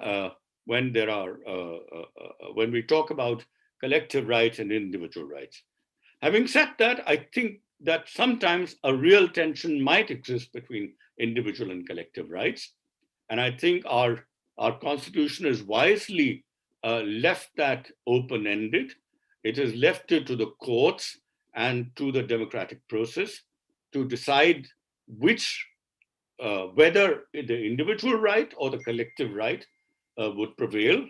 And that is how it should be, because these issues change from context to context. They differ from groups to groups. They differ from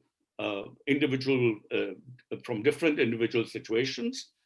And so this is a matter which has rightly been left entirely to the courts and not decided antecedently, not decided already at one go for all times to come.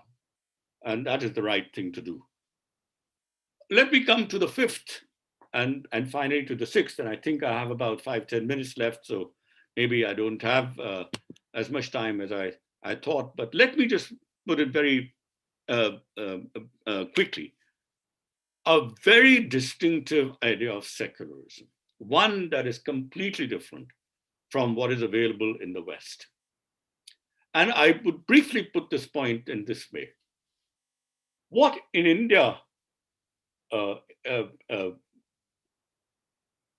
Indian belief is that, or at least the belief of the constitution makers was that religion has two main features.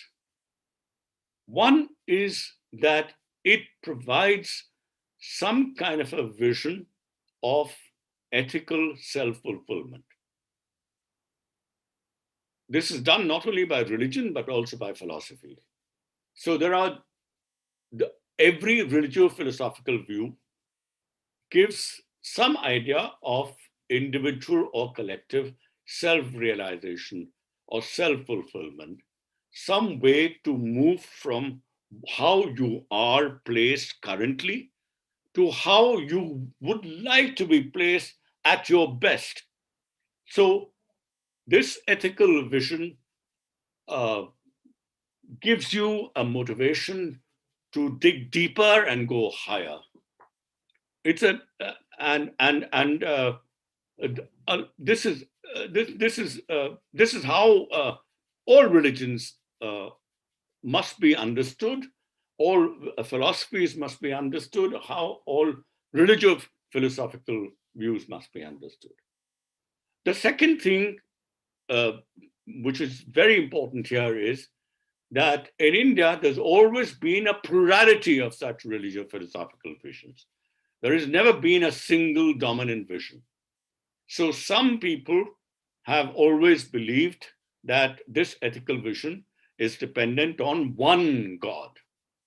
Some others have always believed that this vision is dependent on many gods and goddesses.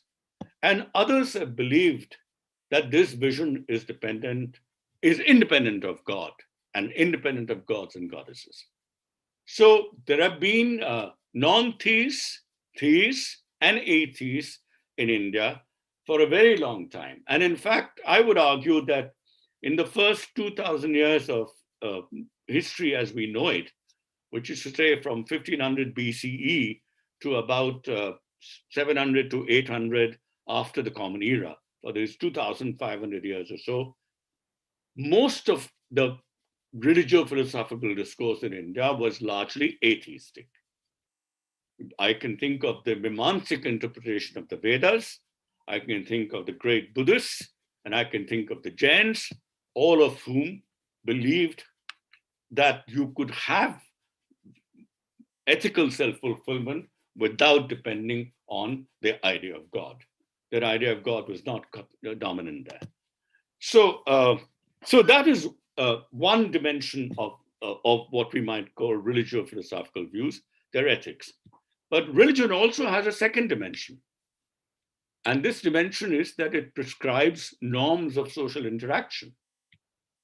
Who do we eat with and who not? Who do we marry and who not? Who do we live with and who not? What kind of jobs are we supposed to do and what not? Which jobs are more significant and which are less significant, and so on and so forth.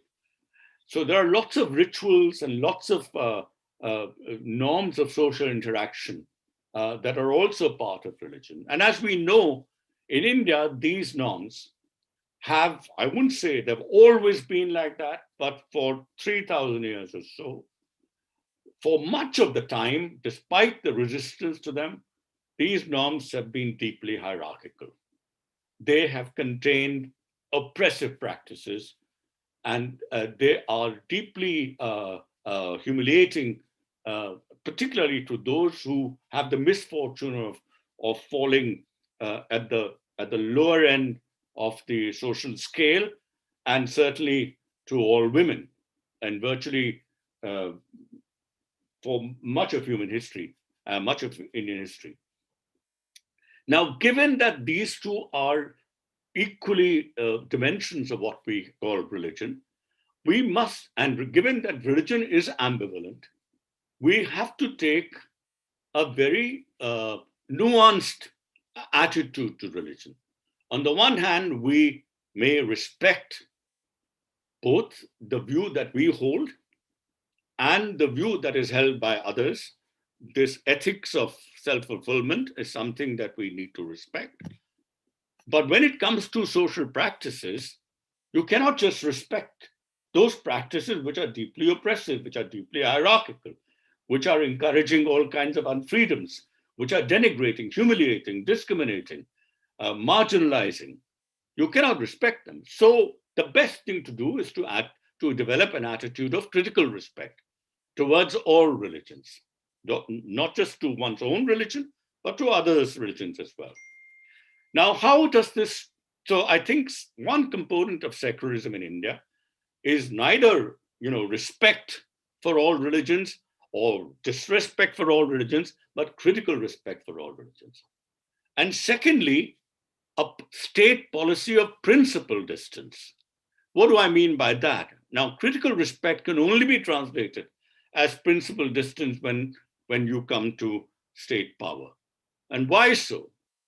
That is because if you have to respect people's ethics, religious ethics or philosophical ethics, then the state must keep away from interfering in them. And certainly when there is a plurality of such views, the state must keep away from all of them.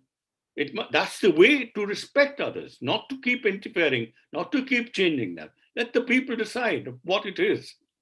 But when it comes to oppressive practices that are detrimental and degrading to human beings, then particularly when society is motivated to change them, the state has to support those vulnerable people who are keen to change those practices.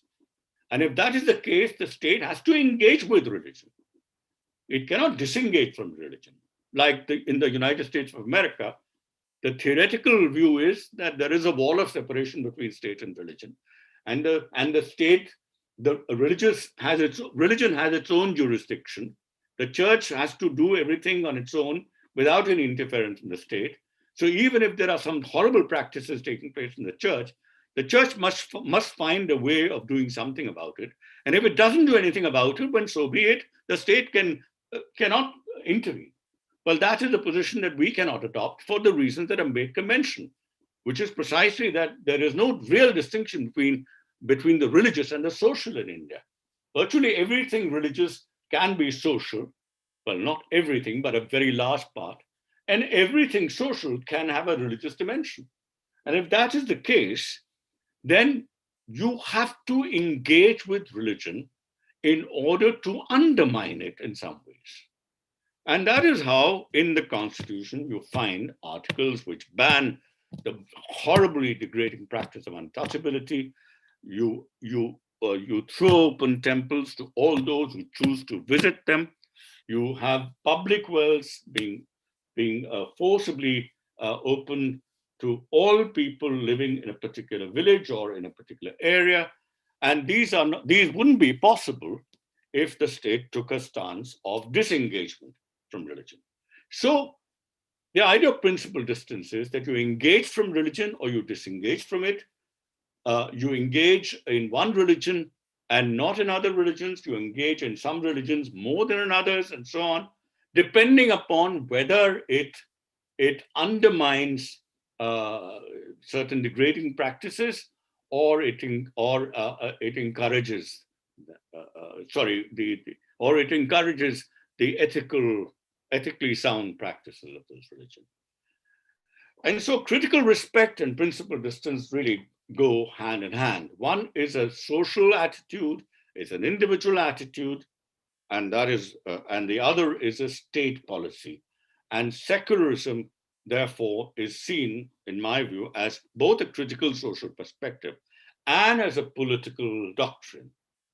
And this is something that you find in the Constitution, and you do not find in any other constitution in the world. It is both Indian and modern. It responds to Indian situations. It is placed in the Indian context. It is sensitive to Indian historical past and traditions.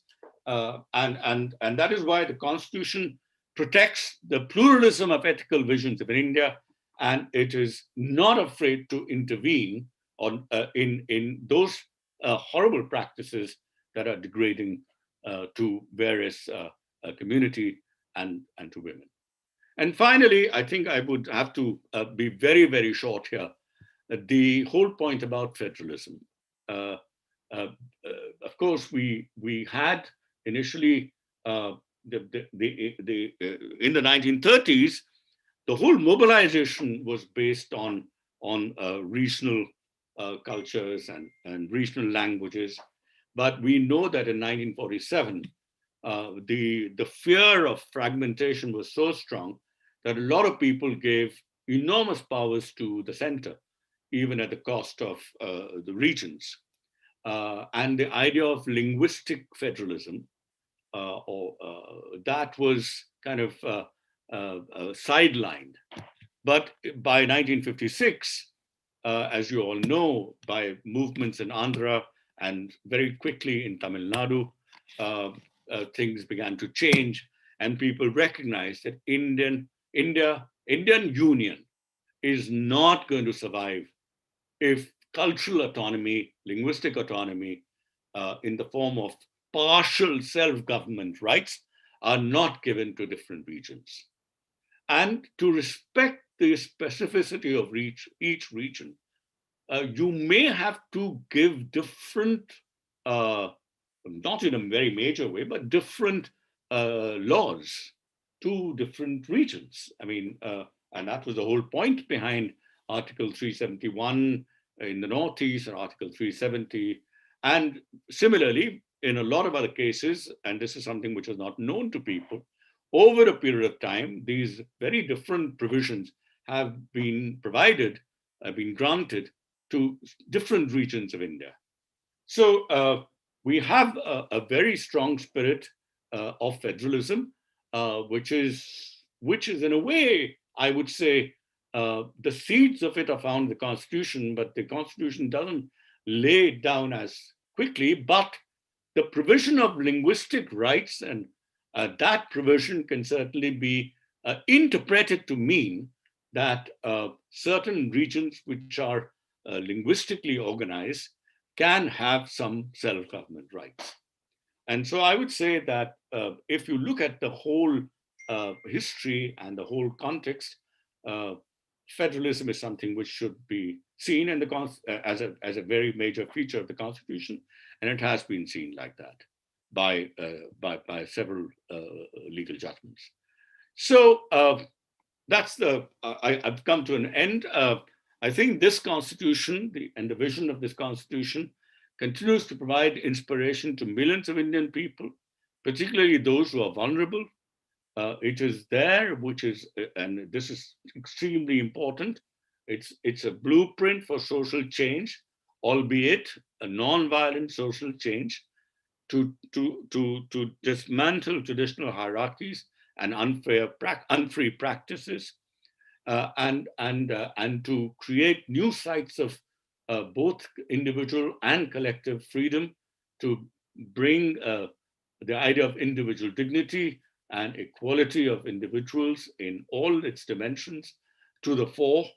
And I think it will, any undermining of the Constitution would be a terrible, terrible loss to the whole of India, and particularly to those sections of India which have still to win their freedom and who have still to win their self-respect. So with that, I end the lecture. Thank you.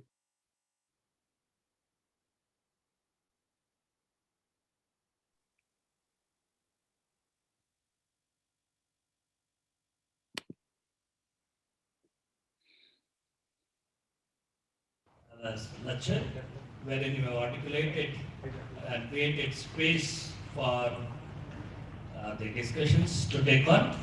And I personally thank Professor Raju Bhargav for giving an enlightened lecture, putting the nation as it is in the contemporary situation.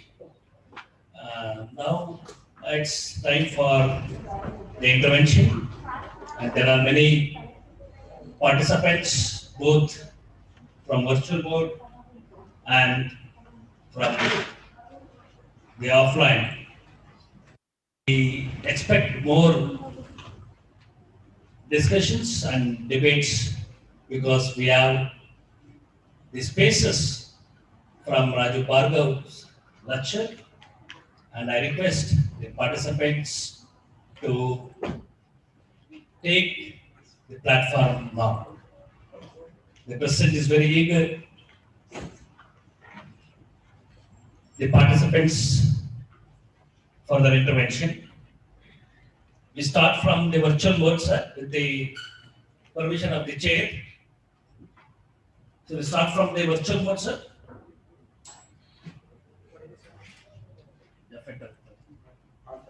Question and questions.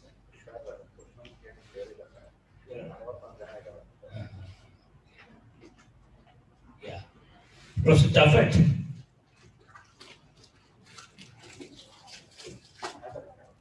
Yes, Professor. And now it's time for the discussion. Any queries or additions or inputs are allowed. Let us start from the audience side, from this auditorium. Then we'll take up from the virtual board. Will it be okay, Professor? Yeah.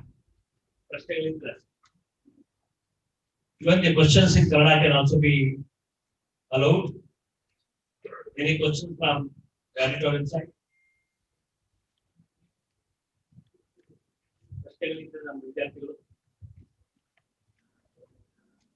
Yeah. So we have a question here.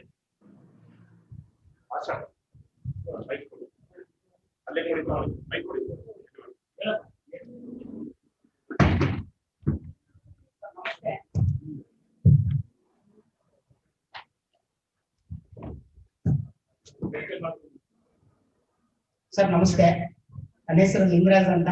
ನಾನು ಸದ್ಯಕ್ಕೆ MEd ಮುಗಿಸಿದ್ದೇನೆ, ಸದ್ಯಕ್ಕೆ PhD ಮಾಡಲು ಅನ್ನೋ ಒಂದು ಉದ್ದೇಶದಲ್ಲಿದ್ದೇನೆ. Sir ನನ್ನ ಪ್ರಶ್ನೆ ಏನು ಅಂದ್ರೆ, ನನಗೆ ಈಗ 32 ವರ್ಷ. ಬಹುಶಃ ನನಗೆ ಟೀಚ್ ಮಾಡ್ತಿದ್ದ ಪ್ರೈಮರಿ ಟೀಚರು, ಹೈಸ್ಕೂಲ್ ಟೀಚರು ಅವ್ರು ಹೇಳ್ತಾ ಇದ್ರು ಭಾರತ ಮುಂದುವರಿತಿರುವ ರಾಷ್ಟ್ರ ಅಂತಾನೆ ಹೇಳ್ತಾರೆ. ಹಾಗಾದ್ರೆ ಇಷ್ಟು ಸ್ವಾತಂತ್ರ್ಯ ಸಿಕ್ಕಿದೆ, ನಮಗೆ ಸಂವಿಧಾನ ಸಿಕ್ಕಿದೆ, ಇನ್ನೂ ಕೂಡ ಮುಂದುವರಿತಿರುವ ರಾಷ್ಟ್ರ ಅಂತ ಹೇಳ್ತಿದ್ದಾರೆ. ಹಾಗಾದ್ರೆ ನಮ್ಮ ದೇಶದ ಈ ಪರಿಸ್ಥಿತಿಗೆ ಏನ್ ಕಾರಣ ಇರ್ಬೋದು ಅಂತ ನನ್ಗೆ ಇನ್ನೂ ಕೂಡ ಆನ್ಸರ್ ಸಿಕ್ಕಿಲ್ಲ ಸರ್. ಅದಕ್ಕೆ ಈ ಪ್ರಶ್ನೆ. So this question is very simple. So Raju Bhargav. Yeah. Since from his primary schooling, he has been noticing that India is being termed as developing nation. With all the development that India has been witnessing, why still India is considered to be the developing nations? Why not the developing nation? Or when we are going to attain that status? That is his question. He has done his MA in Canada and he is interested to take up research. Okay. So I think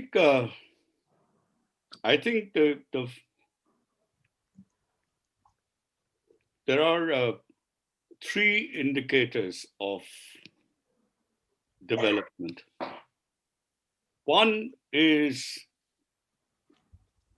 a certain level of material well-being for everybody.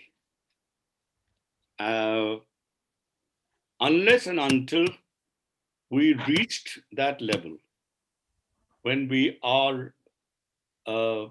make every living being in our society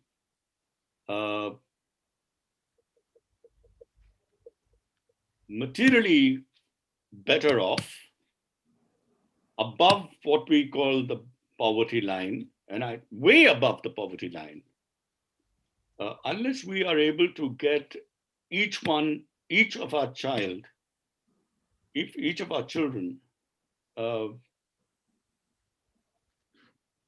a secure education and a secure upbringing,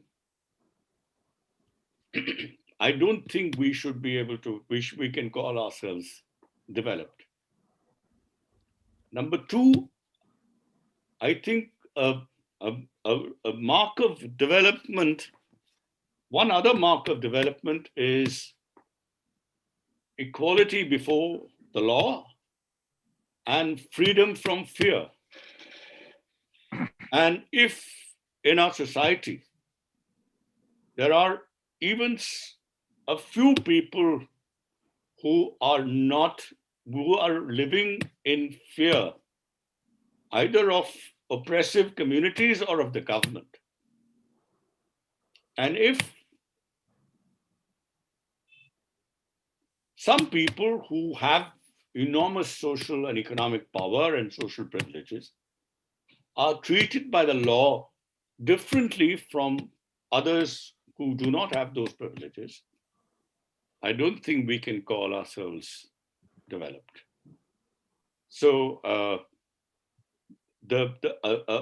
well-functioning system of the rule of law and freedom of fear, I would say, is the second criteria of development. And I think the third level of development is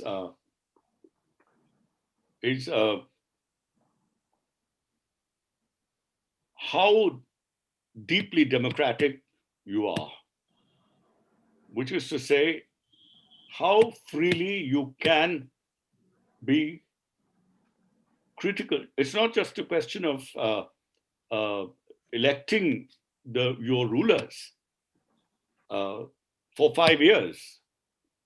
The more important thing is, once those rulers are elected, the capacity to monitor them and to ensure that they're able to give to you what they originally promised,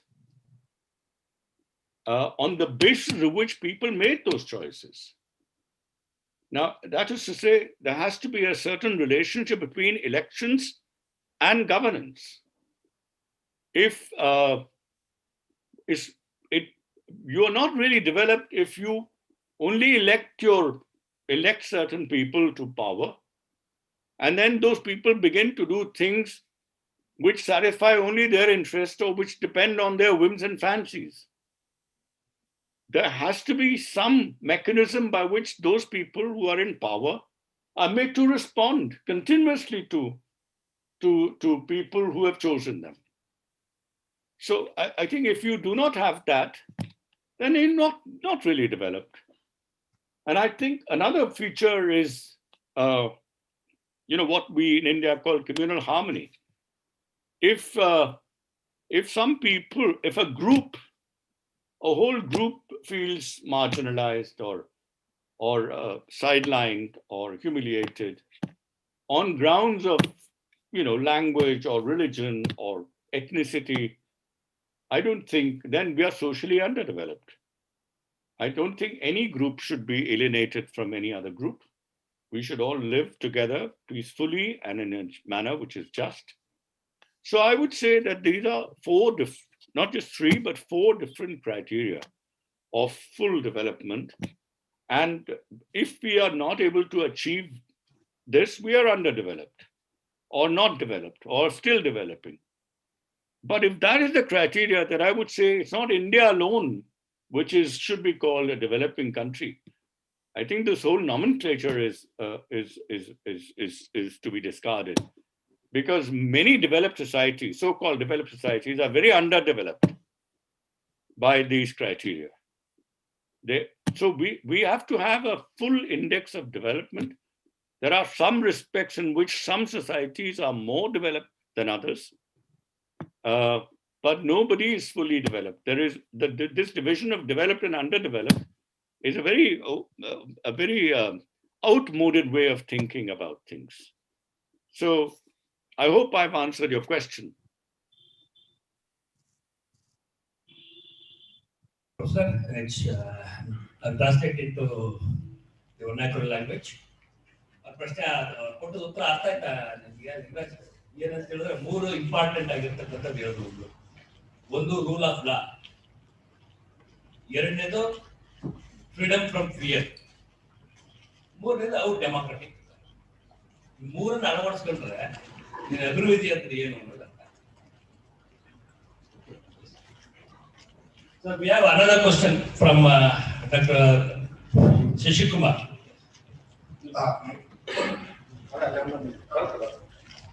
Good afternoon, sir. It's my great privilege to hear you are a very valuable lecturer. I do agree with your idea and ideology and our interpretation of the many ideas. Sir, personally, I thank you, sir. And my question is, critically, the secularism you defined very wonderfully. A critical way of secularism we are having really. So how can we convey the critical thinking to the common man? This is my question. And on the one side, the religion is going to be going very stronger. At the same time, the God or goddesses is also going deeply in our society. In this context, how can we convey the critical thinking of secularism, sir? Please elaborate on this. Yeah, I think briefly, there are 3 ways in which we can do it. One is, I do not think it would take us very long to convince those people who suffer from oppressive practices that they need a secular state. I think we just have to put this point across in a clear manner, and they understand, because it's what they experience, it's in their feelings, it's in their daily life. So I do not think somebody who is deeply oppressed by his so-called lower position in society needs to be convinced about his oppression and suffering. He may have misinterpreted it, he may have misunderstood it in some ways, he may not always be able to acknowledge the source of that expression, but nobody can take away that experience of being oppressed from that person. And I think those are your natural listeners. So I think that experience should be assimilated into your one's daily conversation and our daily discourse, our public discourse. And I think their lives themselves are a source of critical opposition to certain practices, and therefore embodies a certain secular spirit. The second, of course, is, I would say, rule of law. If we really are committed to the Constitution and to the rule of law, we shouldn't be allowing certain things from happening. And I think it's because people can do certain horrible things with impunity without getting punished, that we do great damage to secularism. So again, this is not just a matter of conversation, talk, public discourse. This is something to do with action, and particularly state action. And not just state action, it's alert citizenry, it is activists, it is civil society groups, it is people within certain professions, particularly the legal profession. If they all work together, if right-minded people in these spheres come together, I think we can get the rule of law to be implemented. There can be equality before the law. And this is, I think, not a matter of articulating an experience, but a matter of action, firm action. Third, of course, is education. And again, I don't think critical thinking is for everything, not just for as an aspect of secularism, but and I think most of our education has reduced the meaning of education to for moving up the social ladder, for social mobility, for getting jobs, and for improving one's material prospects. I mean, that's only one little aspect of education. Education is cultivation of a certain sensibility. It is cultivation of certain ethical traits, cultivation of being able to discriminate between right and wrong, good and bad. And I think that vivek, that sense of discrimination, is something which is absolutely crucial to this idea of critical respect and principled distance. And I think we need to restore to education the real meaning or the real point behind education. Once we do that, I think we may be able to take some steps forward. So I think you're absolutely right in raising this issue and calling attention or drawing our attention to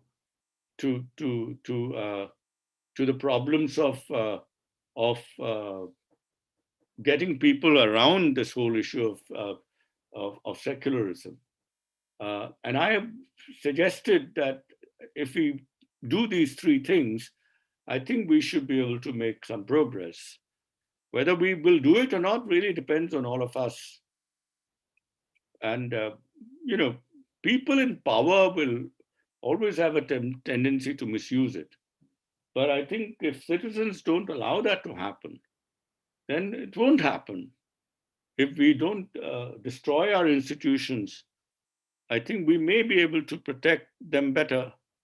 So I think that that feeling should be, that commitment has to be there from all of us, and not just we shouldn't expect it only from those who are in power. I think we should expect the least from them, but we can make them submit to the will of the people.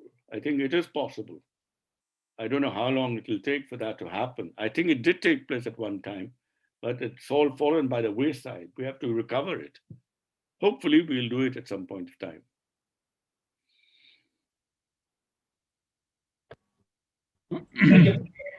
So, sir, I have a few observations to make. Am I audible? Yes. Professor, thank you very much for the 5 very important pillars of the Constitution. My first observation is, just now you were telling about the education system.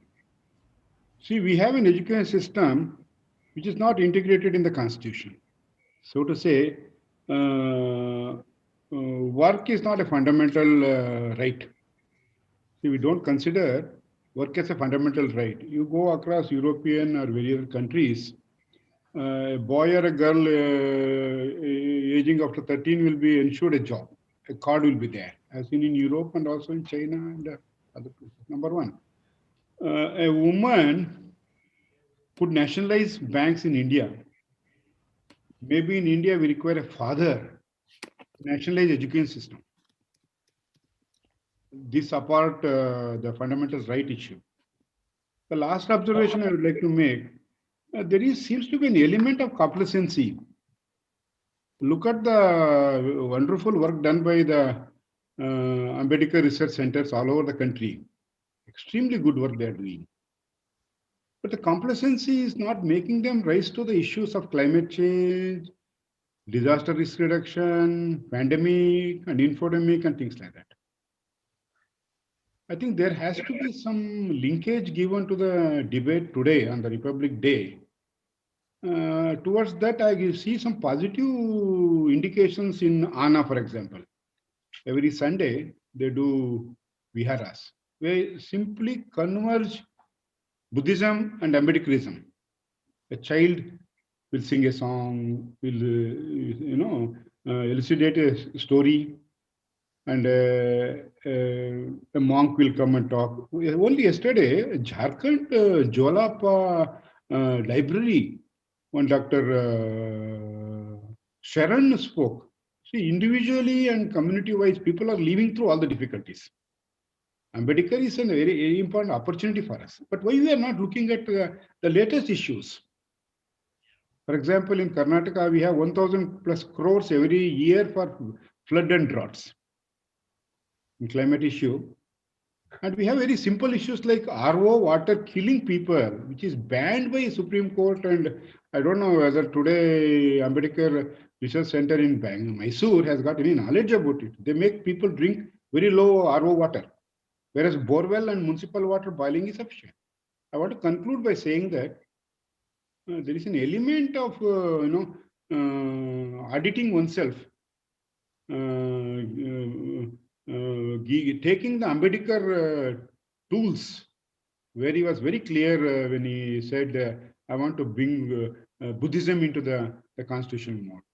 So to say, we have the best constitution, a third-class democracy. Why not the Ambedkar rights funded so much, lakhs and lakhs, crores of rupees are spent every year, salary, per, logistics and all.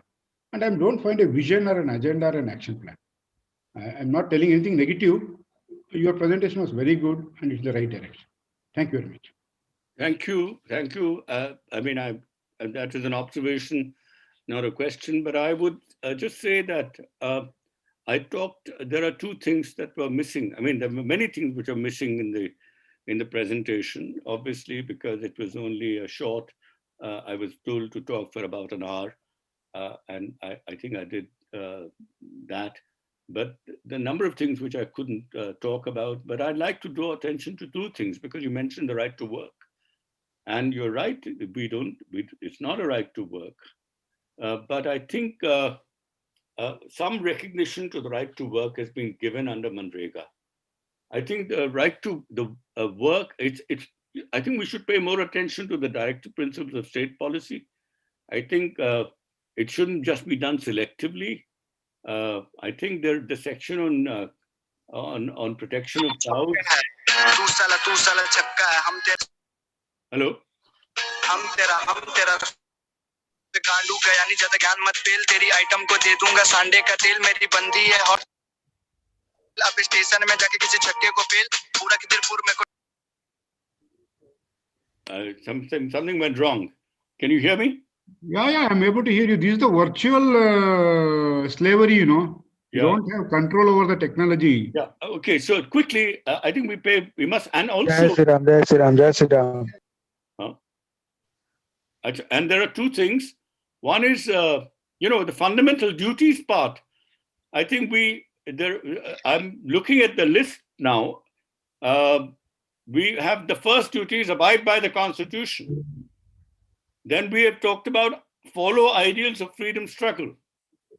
Then we have protect sovereignty and integrity of India. But apart from that, there are two or three others, but spirit of common brotherhood, preserving composite culture, preserving natural environment, develop scientific temper, safeguard public property, strive for excellence. I mean, these are so-called fundamental duties, and when you talked about critical spirit, I think what we mean broadly by scientific temper is to inculcate that critical spirit. I mean, how many of these duties are considered to be important? I think from the directive principles of state policy and from the fundamental duty section, we've just selectively picked one or two and made too much of them. But the rest of them are equally important. I think we should pay a little more attention to them. I mean, the idea of becoming ethical individuals is something which should be made compatible with one's deeper, more enlightened self-interest. It is not something which is against our self-interest. But I think what the way our culture is developed, we believe that the only way in which we can advance is at the expense of others, whether at the individual or the collective level. But if that is the case, I don't think we can have a great market, but I don't think we can have either a public fora or a political community like that. So, yeah, I mean, broadly, I agree with your observations, and I lament the fact that there are a lot of things which we are unable to do.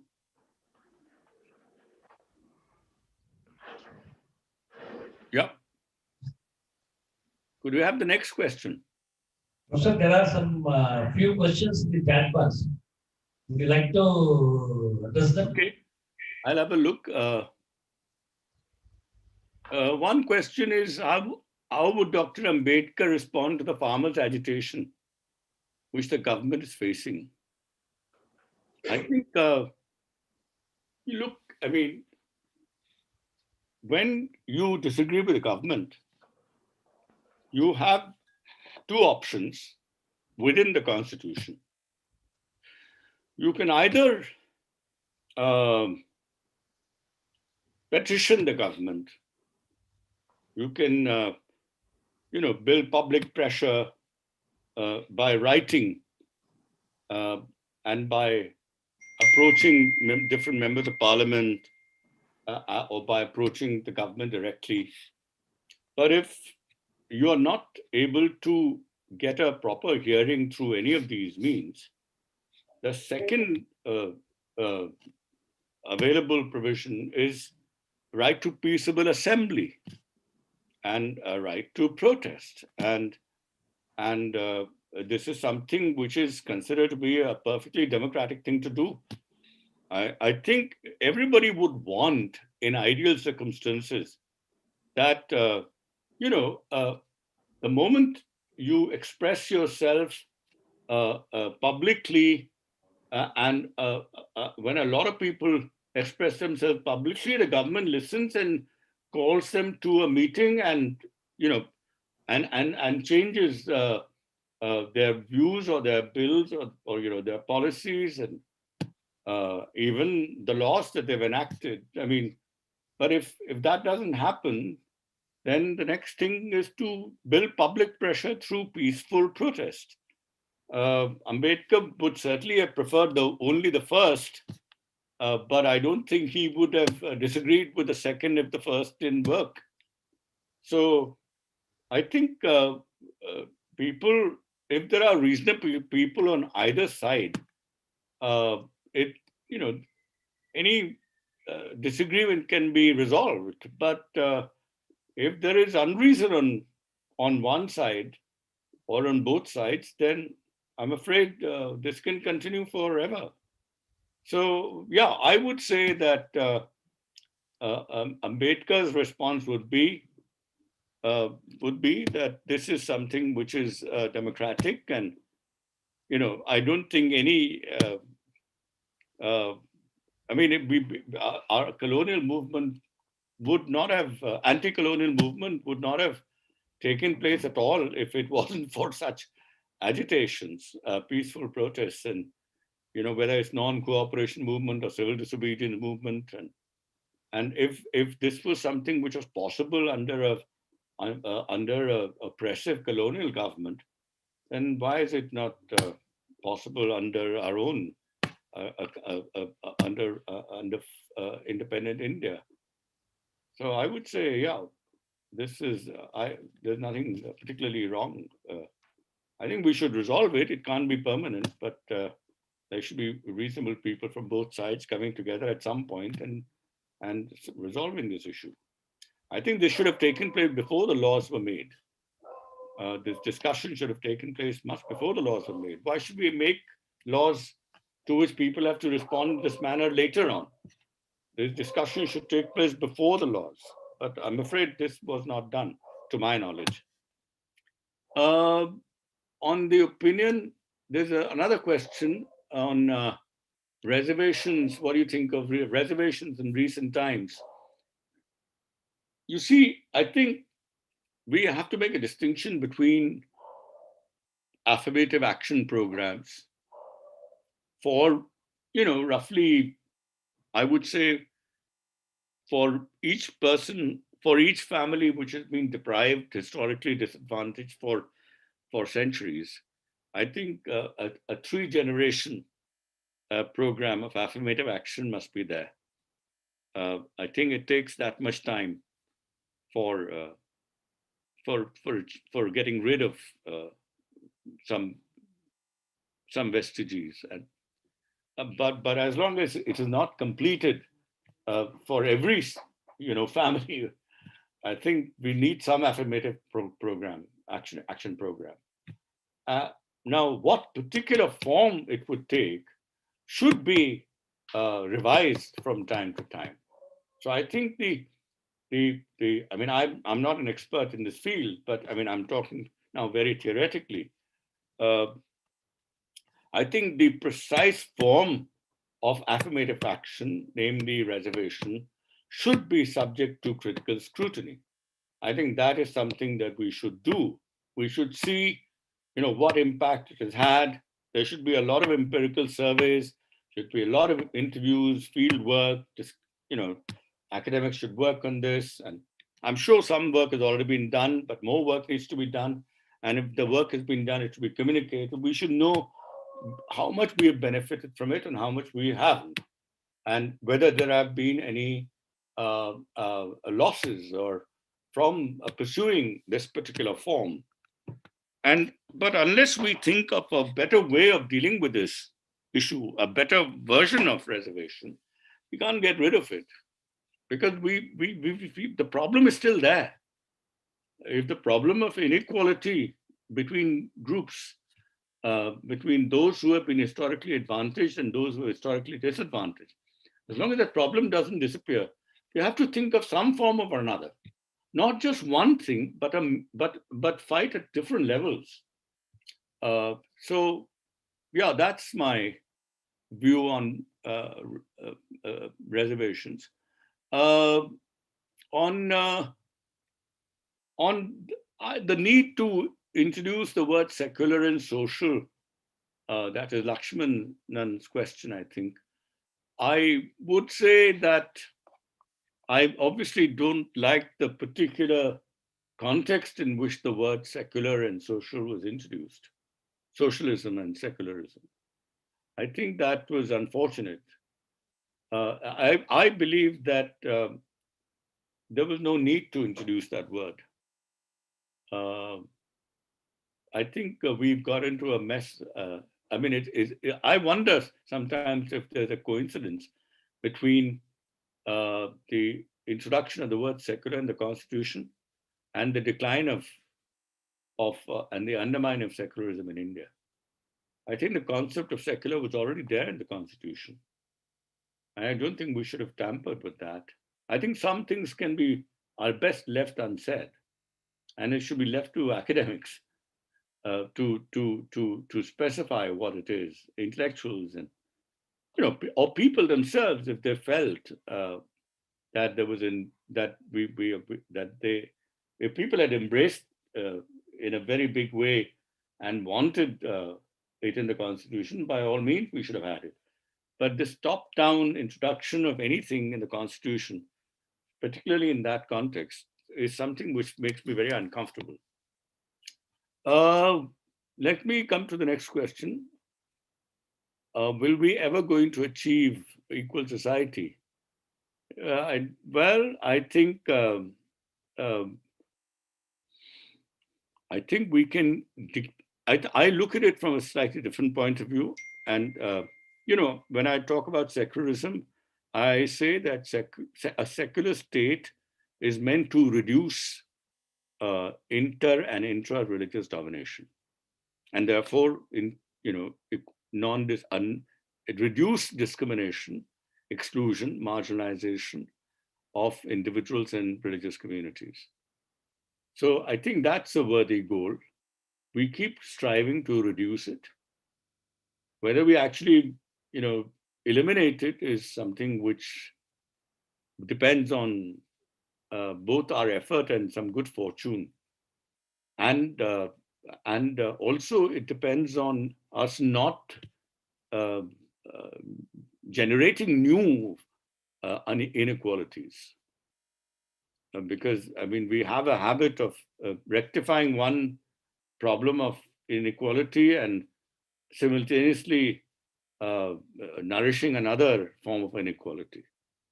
But if that's society, and I think this is a kind of a permanent reform or permanent revolution, and you have to be on guard all the time. And even then, I don't think we'll ever achieve something like that. I mean, we are not gods, and we don't have perfection. We can't achieve a perfect society, but we will have to keep striving for it.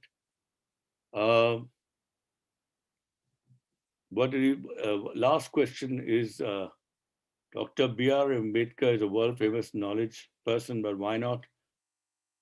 What is it? I don't understand this question. Why not understand Indians? I'm sorry, I didn't get that question.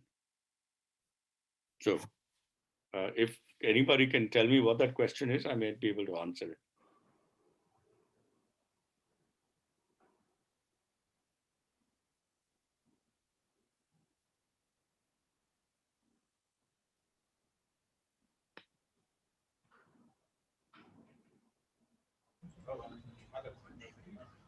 So the question is, when the world can understand America, why not the Indians? Ah, I see. No, I think I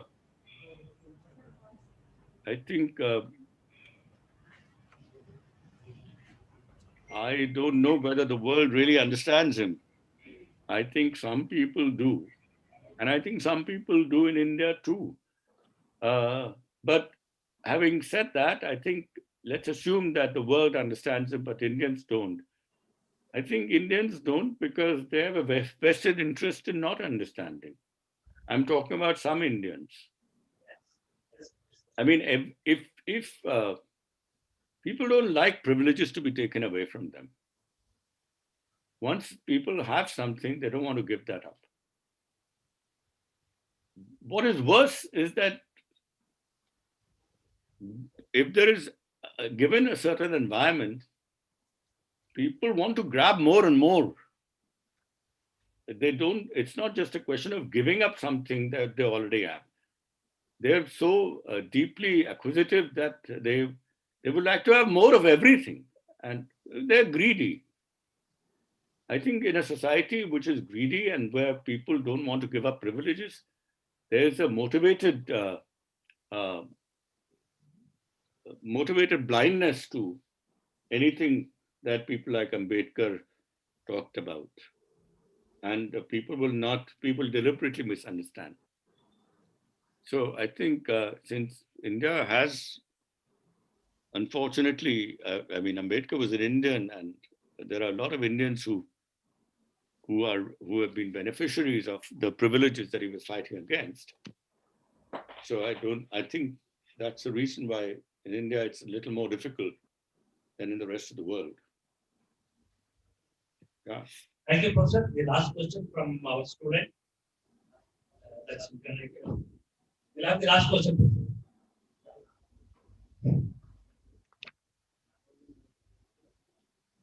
Professor Raju Bargava sir, majority ಬಗ್ಗೆ ಮಾತಾಡ್ತೀವಿ.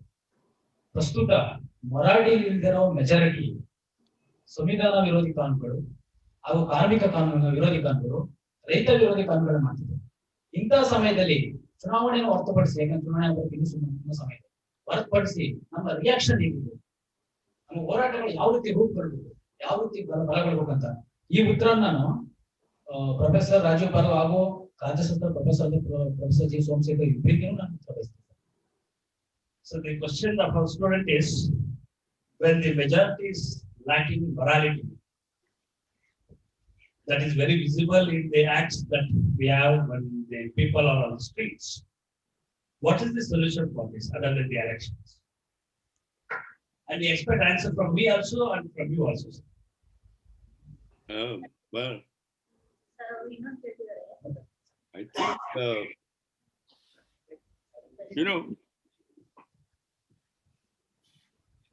I think we must make a distinction between a majority and a majoritarian government.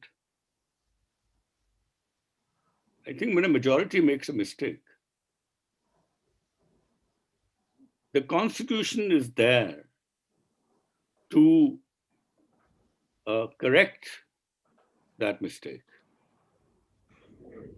But a majoritarian government is not interested in implementing that Constitution which is correcting the majority. So I think I have no problems with majority making mistakes, because it's only human to make mistakes. As a matter of fact, the Constitution is there. Constitution anticipates the mistakes which are made by the majority and imposes certain limits on what the majority can do. The Constitution also is there to protect all the people from making mistakes, because it understands that people have a tendency to make mistakes. So the Constitution prevents that from happening. There's an example here. A lot of people, if they want to quit smoking or if they want to lose weight, they tell the people they love that when they are desperate for a cigarette, they should remove all cigarettes from their vicinity. Or when they ask for some dessert, the children, the family members, the wife or the husband, they just don't give those things to. They just invisibilize that food. They make it disappear. They don't buy certain things. So people get tempted to do certain things, but they are prevented from doing it by the people around them. And the Constitution has a very similar function. It prevents by anticipating mistakes which would be made by people in future. It introduces certain mechanisms by which those mistakes will not be made. And if they are made, they would be corrected. That is the whole point of a Constitution. Now, if the majority makes a mistake, the Constitution is there to correct those mistakes. But if the people who are to implement the Constitution, they don't have any motivation to do it, then then what can you do except to, then I think what can I say? I think I leave it to you to decide how to get the majority to rectify its mistakes then. I think ultimately the good of every person is linked to the good of every other person. The better interests of all individuals are interlinked. So for a short time, this might work. Greed and majoritarian power. But ultimately, I would hope that it'll begin to eat majoritarian interests, the majority's interests. The majority will then come to realize that its own mistakes. So, I mean, there are more efficient ways of making that happen. But if those efficient ways are not, for some reason people are not interested in implementing them, then people will learn the hard way. But they'll learn.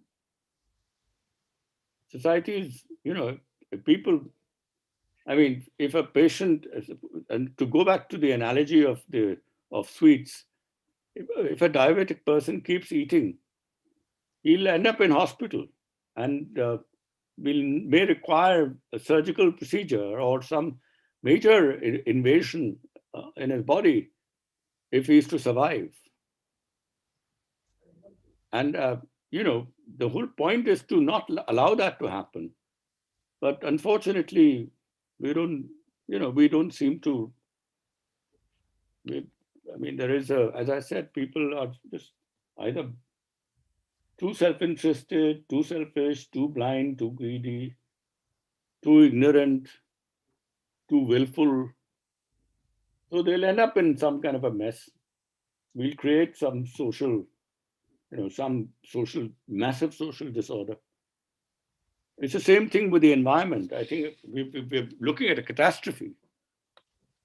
But I don't think people seem to realize unless your own interests are affected, you probably won't do anything.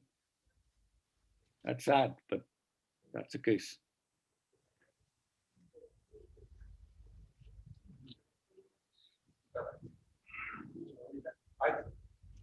Thank you, Professor, for your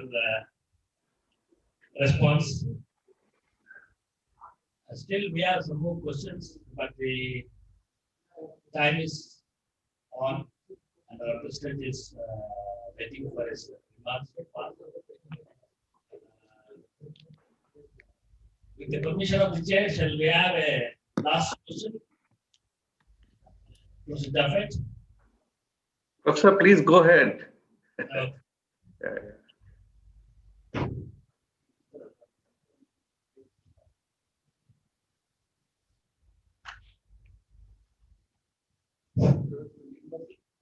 ಶಾಸನ ಸಭೆಗಳಲ್ಲಿ ಎಷ್ಟೋ ಮಸೂದೆಗಳು ಪರಿಣಾಮಕಾರಿಯಾಗಿ ಚರ್ಚೆ ಆಗಿಲ್ಲ. ಎಷ್ಟೋ ಕಾನೂನುಗಳು ಚರ್ಚೆ ಆಗದೆ ಇರೋದನ್ನ ರೂಪುಗೊಂಡಿರೋದನ್ನ ನಾವು ನೋಡಿದೀವಿ. ಉದಾಹರಣೆಗೆ ಆರ್ಥಿಕವಾಗಿ ದುಡಿದಿರುವಂತವರಿಗೆ 10% ಮೀಸಲಾತಿ. ಇದು ಒಂದ್ ಕಡೆ ಆದ್ರೆ ಸಂಸತ್ನಲ್ಲಿ ಬಹುತೇಕ ಸದಸ್ಯರು ಕೋಟ್ಯಾಧೀಶರು. ಕೆಲವರು ರೌಡಿಸಂ, ಕೆಲವರು ಗೂಂಡಾಗಿರಿ, ಅಪರಾಧಿಕ ಹಿನ್ನೆಲೆಯಿಂದ ಬಂದಿರ್ತಾರೆ. ಇಂಥವ್ರ ಜನರಿಗೆ ಎಂತ ಕಾನೂನುಗಳನ್ನ ರಚನೆ ಮಾಡ್ತಾರೆ? ನಮ್ ಕನ್ನಡ ಲೋಕಲ್ ಆಗಿದ್ರೆ ಹೇಳೋದಾದ್ರೆ ಬಂದಿರೋದೇ ಅಕ್ಕಸ್ಪಿ ಜಾಗದಿಂದ. ಇಂಥವ್ರು ಎಂತ ಕಾನೂನು ರಚನೆ ಮಾಡ್ತಾರೆ ಜನರಿಗೆ?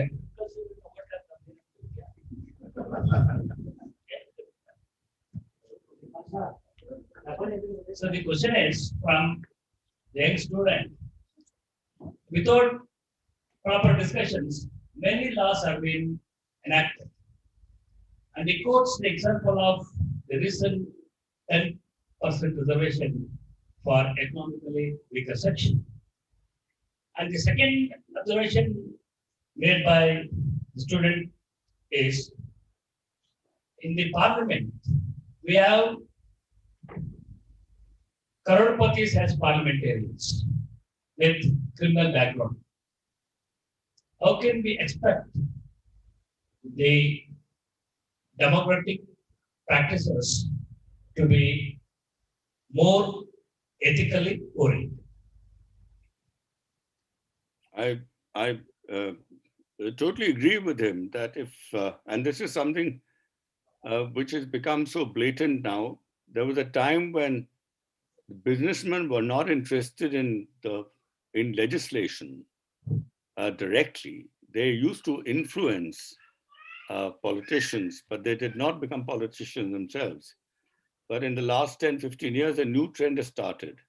And then businessmen want to, I'm talking about top businessmen, very rich people.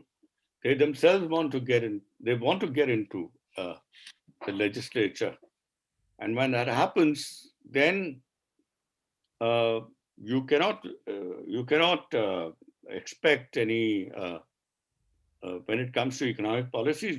I mean, you can't expect any objectivity, any social welfare programs. I mean, genuine social welfare programs, because the whole point of getting into parliament is to take control, and I don't think we can have any. You can't expect anything ethical coming from there. So, I mean, being rich by itself is not a disqualification. Rich people can get into parliament, and some rich people have done very good things in the past. But I think the nature of capitalism being what it is, I don't think we can expect very much. So I agree with you. This is a very bad trend. Money influence on politics, first indirectly and then directly. I think that is something to worry about. What was the first part of the question? I forget. Good, proper discussion. Many. Oh yeah. I think you're right about that also. I really don't know how that problem is to be resolved. But I mean, very often, you see, if the legislature makes a law, which is by either very controversial or which has poor content, I think that the thing to do is to go to the judiciary and ask whether that law is constitutional or not. And I think that system seems to be not working all that well at the moment.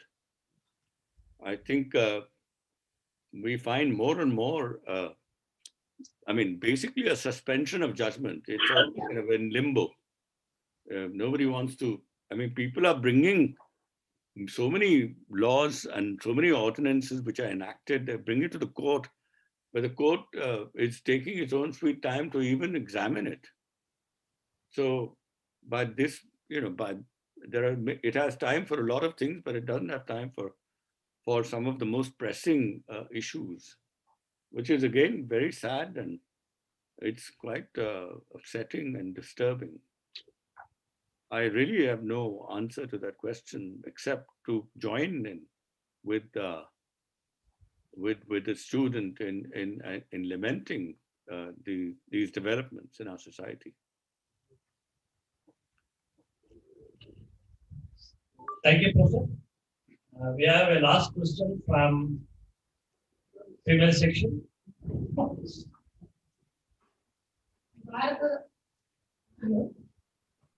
ಭಾರತದ ಸಂವಿಧಾನ ಶ್ರೇಷ್ಠ ಸಂವಿಧಾನ ಅಂತ ನಾವು ಒಪ್ಕೊಂಡಿದೀವಿ. ಆದ್ರೆ WhatsApp ಮತ್ತೆ Facebook ನಲ್ಲಿ ಒಂದು ವಿಚಾರ ನೋಡಿದ್ರೆ ಅದೇನಂತಂದ್ರೆ ಮನುಸ್ಮೃತಿನ ಅಂಬೇಡ್ಕರ್ ಹೆಂಗ್ ಸುತ್ತಾಕ್ತಿದ್ರು ಅದೇ ತರಹ ಕಾನ್ಸ್ಟಿಟ್ಯೂಷನ್ ಸುತ್ತಾಕ್ತಿವಿ, ಮನುಸ್ಮೃತಿನ ಜಾರಿ ತರ್ತೀವಿ ಅಂತ ಒಂದು ವಿಚಾರ ನೋಡಿದ್ರು. ಅದು ಸಾಧ್ಯನಾ ಸರ್? ಸಾಧ್ಯ ಆದ್ರೆ ಪ್ರಜಾಪ್ರಭುತ್ವ ವ್ಯವಸ್ಥೆಯಲ್ಲಿ ಯಾವ ತರ ನಾವು ಅದನ್ನ ಪ್ರೊಟೆಸ್ಟ್ ಮಾಡ್ಬೇಕು?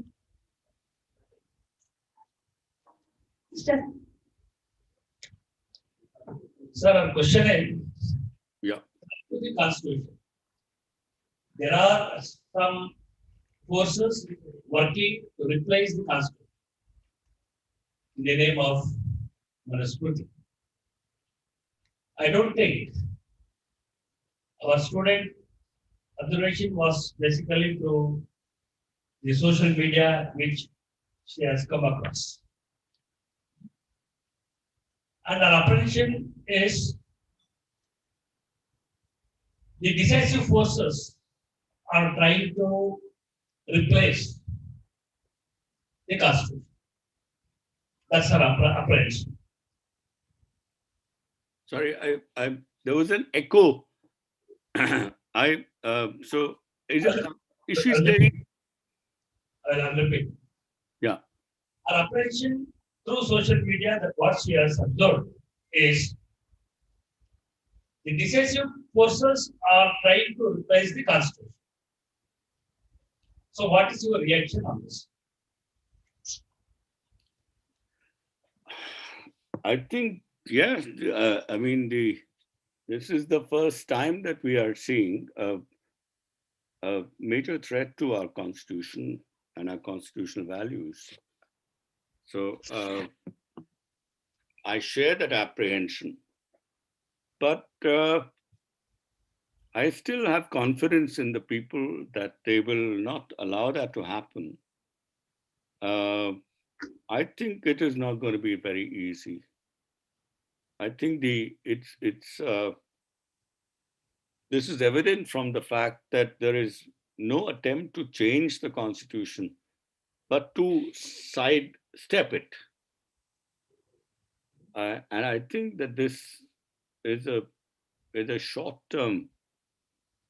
This will work in the short term, but I think in the long run, it will not work. So I generally feel that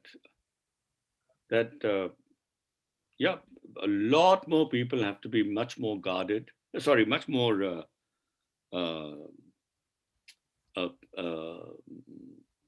alert and ensure that the Constitution is protected. I believe that there are a very large number of people who still swear by the Constitution and benefit from the Constitution. And I think if they all stand up, I think the Constitution is secure. So again, it will depend on in each of us, each one of us, who think that the Constitution is a valuable document, and some of whom we are direct beneficiaries of the Constitution. It really works in our interests. I think if we stand up, then it'll be difficult to dislodge it. So yeah, while the apprehension is understandable, I think the fight is on.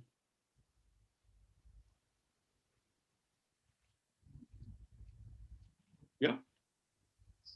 So thank you very much, Professor. You have been with us for 2 hours continuously, and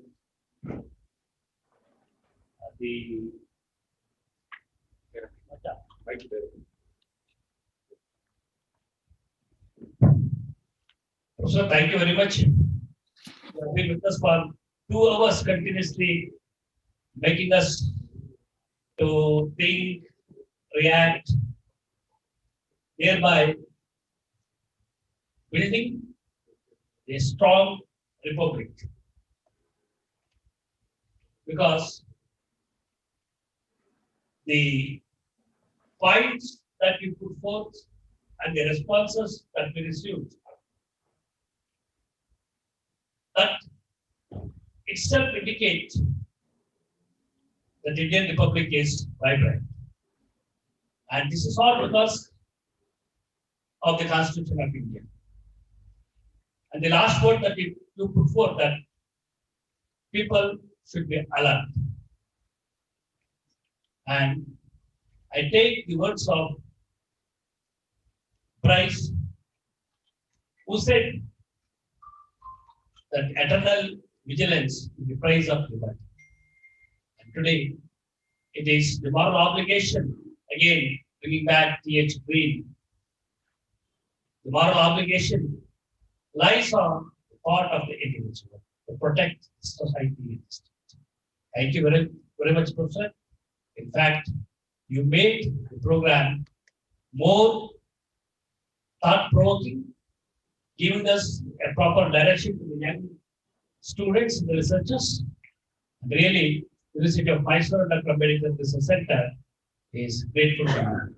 Now over to Professor Jaffet for your presidential remarks. You are being so silent. You are being like Christ, who remains silent to correct the universe. Please proceed. Professor Somsekhar and Professor Honorable Vice Chancellor Professor Hemant Kumar and Registrar, all of you, I must thank you for getting Professor Rajiv Bhargava on board to deliver this special lecture. It has been such a wonderful experience, always so engaging, very powerful, very rich presentation. And I don't think you should allow me to speak after we have listened to Professor Rajiv Bhargava. However, since you have, I mean, of course, it's a great honor for me to preside over this special lecture by Professor Rajiv Bhargava. After going through his abstract, I just managed to put together some of my thoughts, especially based on my recent readings of Arvind Narayan, Professor Rajiv Bhargava. You know him, a proud alumnus of National Law School and founding trustee of ALF, and of late he's been doing a lot of work on Ambedkar, particularly Ambedkar jurisprudence, and of course Bakshi's article and Dr. Anand Teltunde, and of course Baba Sahib writings themselves. So maybe just quickly let me share certainly let me, I don't, in all humility, I must say that I cannot respond to your presentation. I have just shared some of my thoughts on this ethical vision of New Republic, particularly focusing on Baba Sahib, from Baba Sahib's perspective. Now, where did this ethical vision of New Republic derive its roots from? Of course, he has said enough about it. I would like to make the case that foundation to the ethical vision of the New Republic established 1950 was the work of Baba Sahib Ambedkar. I think the contours of his contribution to the imagination of this New Republic included 4 concepts, which have been already included in your 6 concepts that you elaborated upon. Number 1, constitutional morality. 2, fraternity. 3, dignity. And 4, constitutional democracy. Now, let me look at the constitutional morality. The most famous reference to the idea of constitutional morality was, of course, in the Constituent Assembly while presenting the draft constitution. Dr. Ambedkar quoted Grout, the historian of Greece, who had said, the diffusion of constitutional morality, not merely among the majority of any community, but throughout the whole, is an indispensable condition of government at once free and peaceable. Since even any powerful and obstinate minority may render the working of a free institution impracticable without being strong enough to conquer the ascendancy for themselves. I unquote. Dr. Ambedkar concludes that, I quote, the question is, can we presume such a diffusion of constitutional morality? Constitutional morality is not a natural sentiment. It has to be cultivated. We must realize that our people have yet to learn it. Democracy in India is only top dressing on an Indian soil, which is essentially undemocratic. I unquote. Clearly, the idea of constitutional morality was a theme to which Dr. Ambedkar returned to again and again. What could Dr. Ambedkar have meant in his repeated invocation of constitutional morality? Plausibly, the importance of the concept flowed from his own experience of advocating the rights of the depressed classes. He was acutely conscious that a democracy which was based upon a majority, which was no political majority, but a communal majority, was deeply dangerous to the very notion of democracy itself. As he put it, I quote, in India, the majority is not a political majority. In India, the majority is born. It is not made. That is the difference between a communal majority and a political majority. A political majority is not a fixed or a permanent majority. It is a majority which is always made, unmade, and remade. A communal majority is a permanent majority fixed in its attitude, I unquote. Pratap Banu Mehta, in one of his one of the few academic engagements with the idea of constitutional morality, correctly identifies this important thrust in Ambedkar's work. I quote, "After all, the burden of Grout's great history of Athenian democracy was to diffuse the criticism of Athens that popular sovereignty was a threat to freedom and individuality. Once popular sovereignty or authority of the people had been invoked, who else would have any authority to speak?" I end quote. At its heart, Dr. Ambedkar's notion of constitutional morality is a response to the particular conditions of India, where majorities are often communal majorities and where minorities may not have bargaining power in parliament. If parliamentary representation only throws up communal majorities, then where are minorities to go? Would not minorities be at the sufferance of majority opinion, which misunderstands democracy to be equal to popular sovereignty? The first, the concept of constitutional morality, as propounded by Dr. Ambedkar, found a contemporary public resonance was when it was cited by Justice Shah in his celebrated decision in Naz Foundation versus NCR, Delhi, when the court ruled that section 371 of the IPC was ultra vires of the articles 14, 15, and 21. This dilemma faced by the Delhi High Court was in crafting a judgment which would secure the rights of the LGBT community against the inimical viewpoint of representatives of religious communities that homosexuality was against their religious beliefs and hence against public morality. The court chose to sidestep the debate on religion and sexuality by arguing that it was not a relevant consideration at all. Even if a majority of the followers of a particular religion were against homosexuality, and by extension, the public morality was against homosexuality, then the public morality would be superseded by constitutional morality. As Justice Shah put it, thus popular morality or public disapproval of certain acts is not a valid justification for restriction of the fundamental rights under Article 21.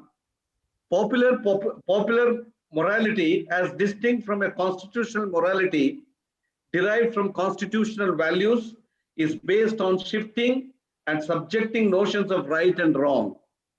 If there is any type of morality that can pass the test of compelling state interest, it must be constitutional morality and not public morality. This aspect of constitutional morality was strongly insisted upon by Dr. Ambedkar in the Constituent Assembly. Since the decision in Naz Foundation in 2009, which first discovered the concept of constitutional morality in the Ambedkarite corpus, the notion has enjoyed a constitutional renaissance.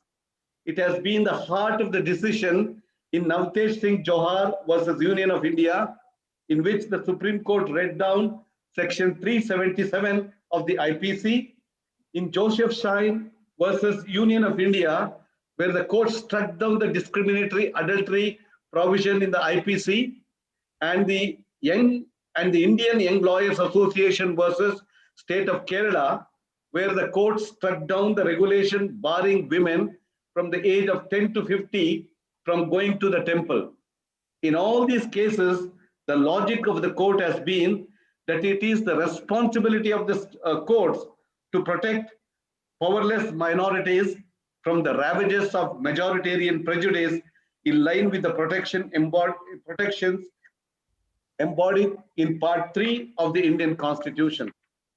The implication of this line of thinking are profound for our very understanding of democracy in what is, after all, a diverse, plural, and hierarchical society like India. While the Naz decision extended the life of the concept of the constitutional morality to LGBT citizens, the power of the concept lies in its possible application of other unpopular minorities. In a country coming to grips with brute majoritarianism, as you rightly pointed out, this call to constitutional morality, and by implication, the understanding that brute electoral majorities do not mean that minorities of every strip and hue can now be effectively lorded over is even more important. The second, taking these ideas forward in the famous Mahat Satyagraha in December 1927, he asserted a right to equality by giving the call for Dalits to break the social prohibition from drinking water from a public tank in Mahad. In his speech, he explicitly saw Mahat Satyagraha as similar to the National Assembly in France convened in 1789. As he put it, I quote, "Our conference aims at the same achievement in social, religious, civic, and economic matters. We are avowedly out to smash the steel frame of the caste system," I unquote. He goes on to say, "Our movement stands for strength and solidarity, for equality, liberty, and fraternity," I unquote. While the importance of the idea of equality and liberty are self-evident, when it comes to the question of protecting the rights of the Dalit community, what was the value of fraternity? In the Constituent Assembly, Dr. Ambedkar analyzed the relationship of these terms. I quote, "These principles of liberty, equality, and fraternity are not to be treated as separate items in Trinity. They form a union of Trinity in the sense that to diverge from one from the other is to defeat the very purpose of democracy. Liberty cannot be diverse from equality. Equality cannot be diverse from liberty. Nor can liberty and equality be diverse from fraternity. Without equality, liberty would produce supremacy of the few over the many. Equality without liberty would kill the individual initiative. Without fraternity, liberty, and equality could not become a natural course of things. It would require a constable to enforce them," I unquote. Fraternity has received step-sisterly treatment when compared to her more famous kin, liberty and equality.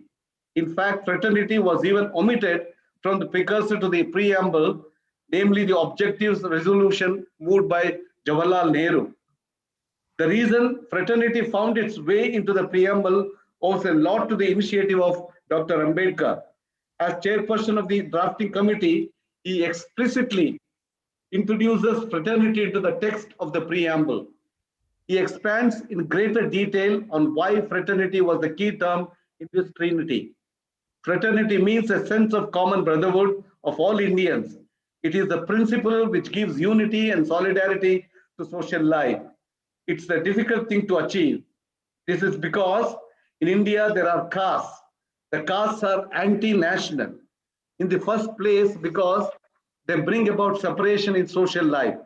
They are anti-national also because they generate jealousy, antipathy between caste and caste. But we must overcome all these difficulties if we wish to become a nation in reality.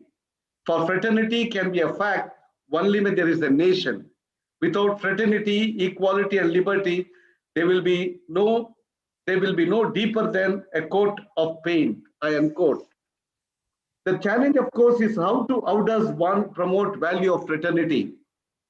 How can law build a common culture where fraternity becomes a way of life? How do you build links between members of different castes and religions such that feeling of difference ultimately dissolves? The answer to this question is really an acknowledgement of the limit points of positive law. To achieve fraternity as a way of national being, one's endeavors will have to go beyond that law, beyond the law. In Dr. Ambedkar's writing, one finds a clue to achieve this change. One needs to challenge the prejudice in the intimate sphere.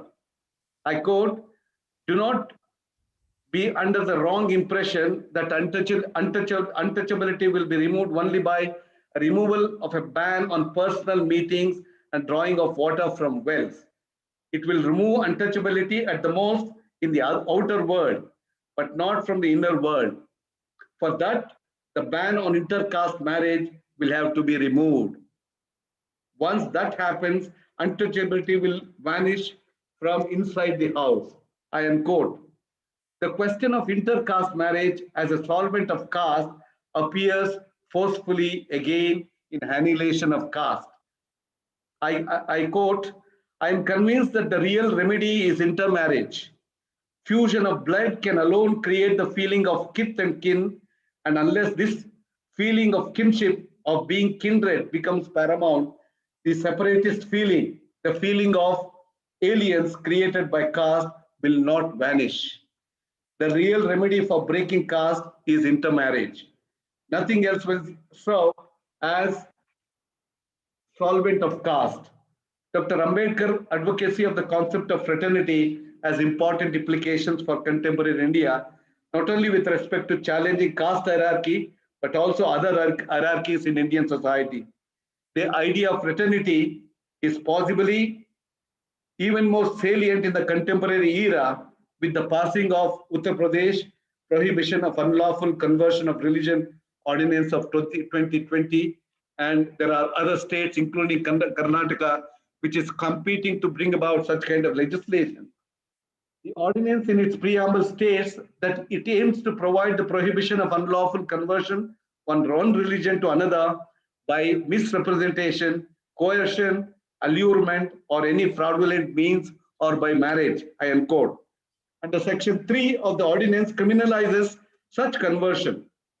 Section 3 states, no person shall convert or attempt to convert, either directly or indirectly, any other person from one religion to another by use or practice, by misinterpretation, force, undue influence, coercion, allurement, or any fraudulent means, or any marriage, nor shall any person abet, convince, or conspire such conversion.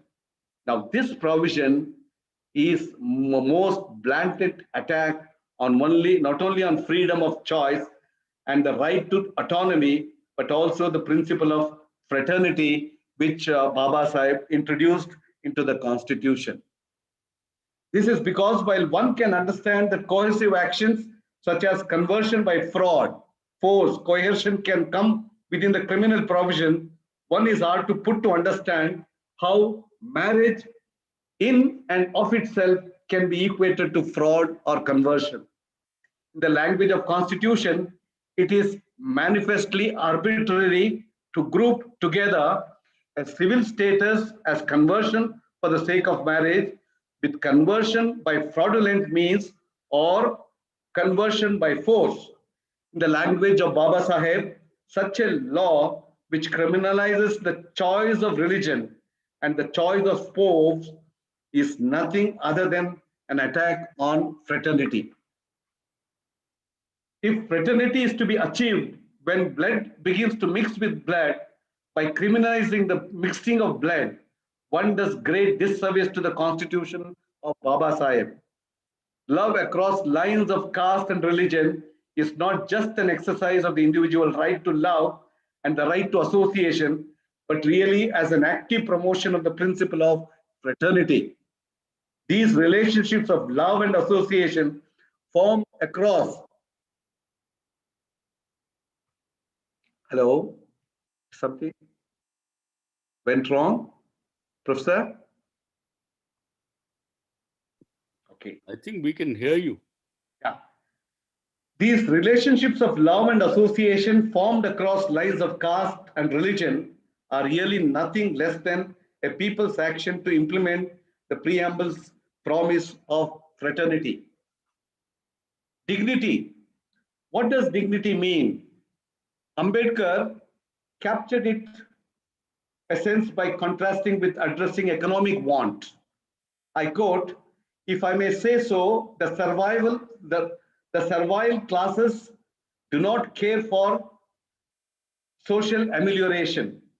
The want and poverty, which has been their lot, is nothing to them as compared to the insult and indignity which they have to bear as a result of the vicious social order. Not bread, but honor is what they want. I unquote. We can see dignity as the other humiliation and as a core principle which defines what it means to be human. The value of the concept lies in the way the nation has been interpreted by the Supreme Court. In Navtej Singh Johar versus Union of India, the court saw dignity with its implication of autonomy and choice as violated by Section 377. Section 377, so insofar as it curtails the personal liberty of LGBT persons to engage in voluntary consensual sexual relationships with a partner of their choice in a safe and dignified environment, is violative of Article 21. It inhibits them from entering and nurturing enduring relationships. As a result, LGBT individuals are forced to either lead a life of solitary existence without companion or lead a closeted life of unapprehended felons. I am quote.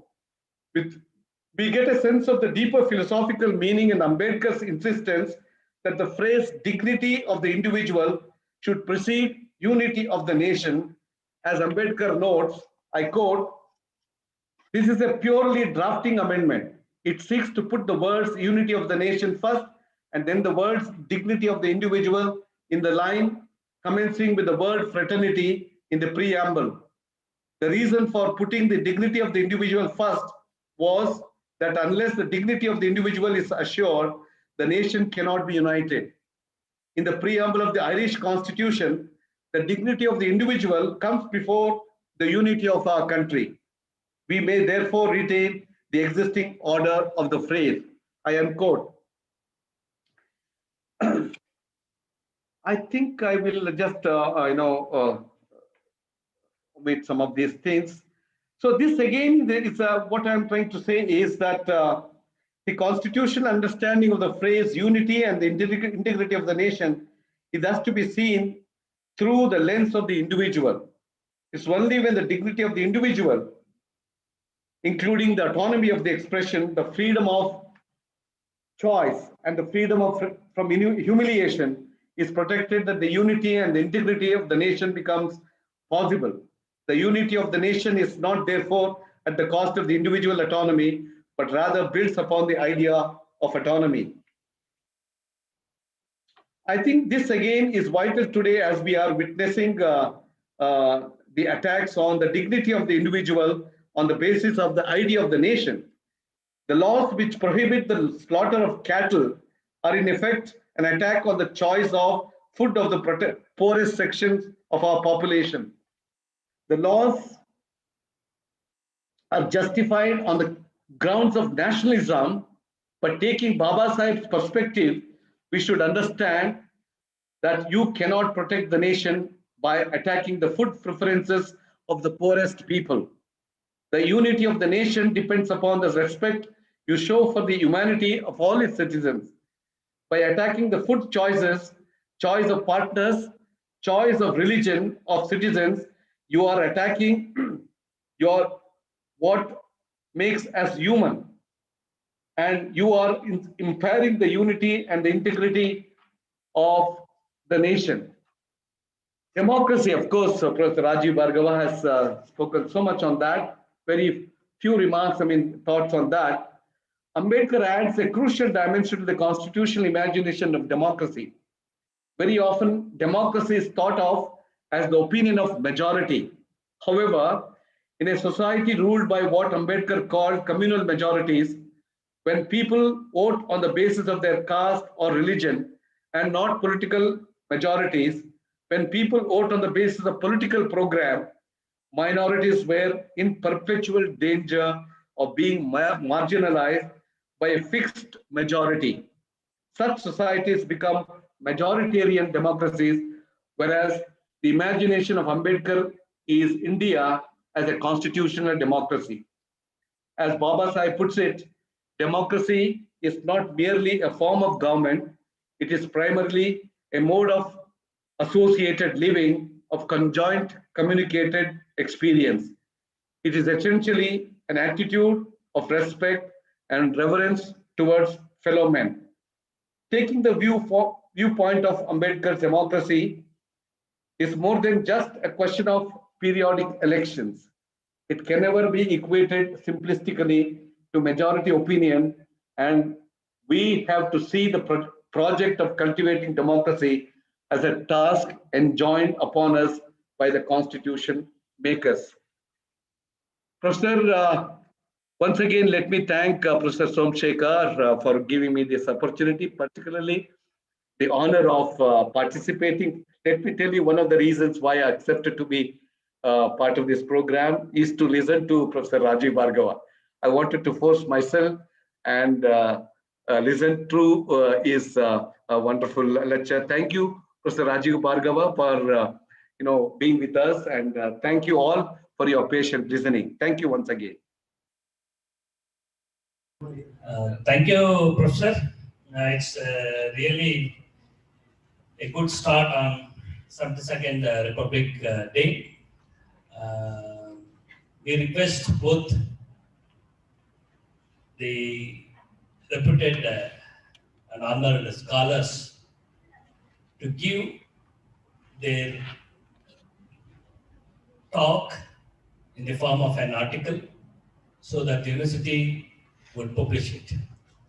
It's a request from the Ambedkar Center to Professor Rajiv Bhargava and Professor Jaffet to share. I'm sure Rajiv Bhargava will write this soon in Hindu. The same. I'm sure we will start reading this article in the Hindu. We want your speech in the form of an article so that it will be preserved in the print form and it will be helpful to the academic fraternity. And I thank both the scholars for taking their valuable time and enlightening the young minds of University of Mysore as well as across the state, because we have more students, researchers and friends of Professor Rajiv Bhargava who were virtually present, and I thank all of them. It is a great pleasure to hear both Professor Rajiv Bhargava and Professor Jaffet. I profusely thank both of you on behalf of the University of Mysore. And we end this program with the great words of Baba Saheb Ambedkar, that is, political democracy should make social and economic democracy more meaningful. Thank you very much, sir. Thank you. Thank you. Thank you, Professor Rajiv. Thank you so much. Thank you, Professor Jaffet. Thank you, Professor Somshekar. Thank you, everybody. Thank you. Bye-bye. It's a great pleasure to hear this. Thank you, sir. We keep in touch with both of you, sir. Thank you very much.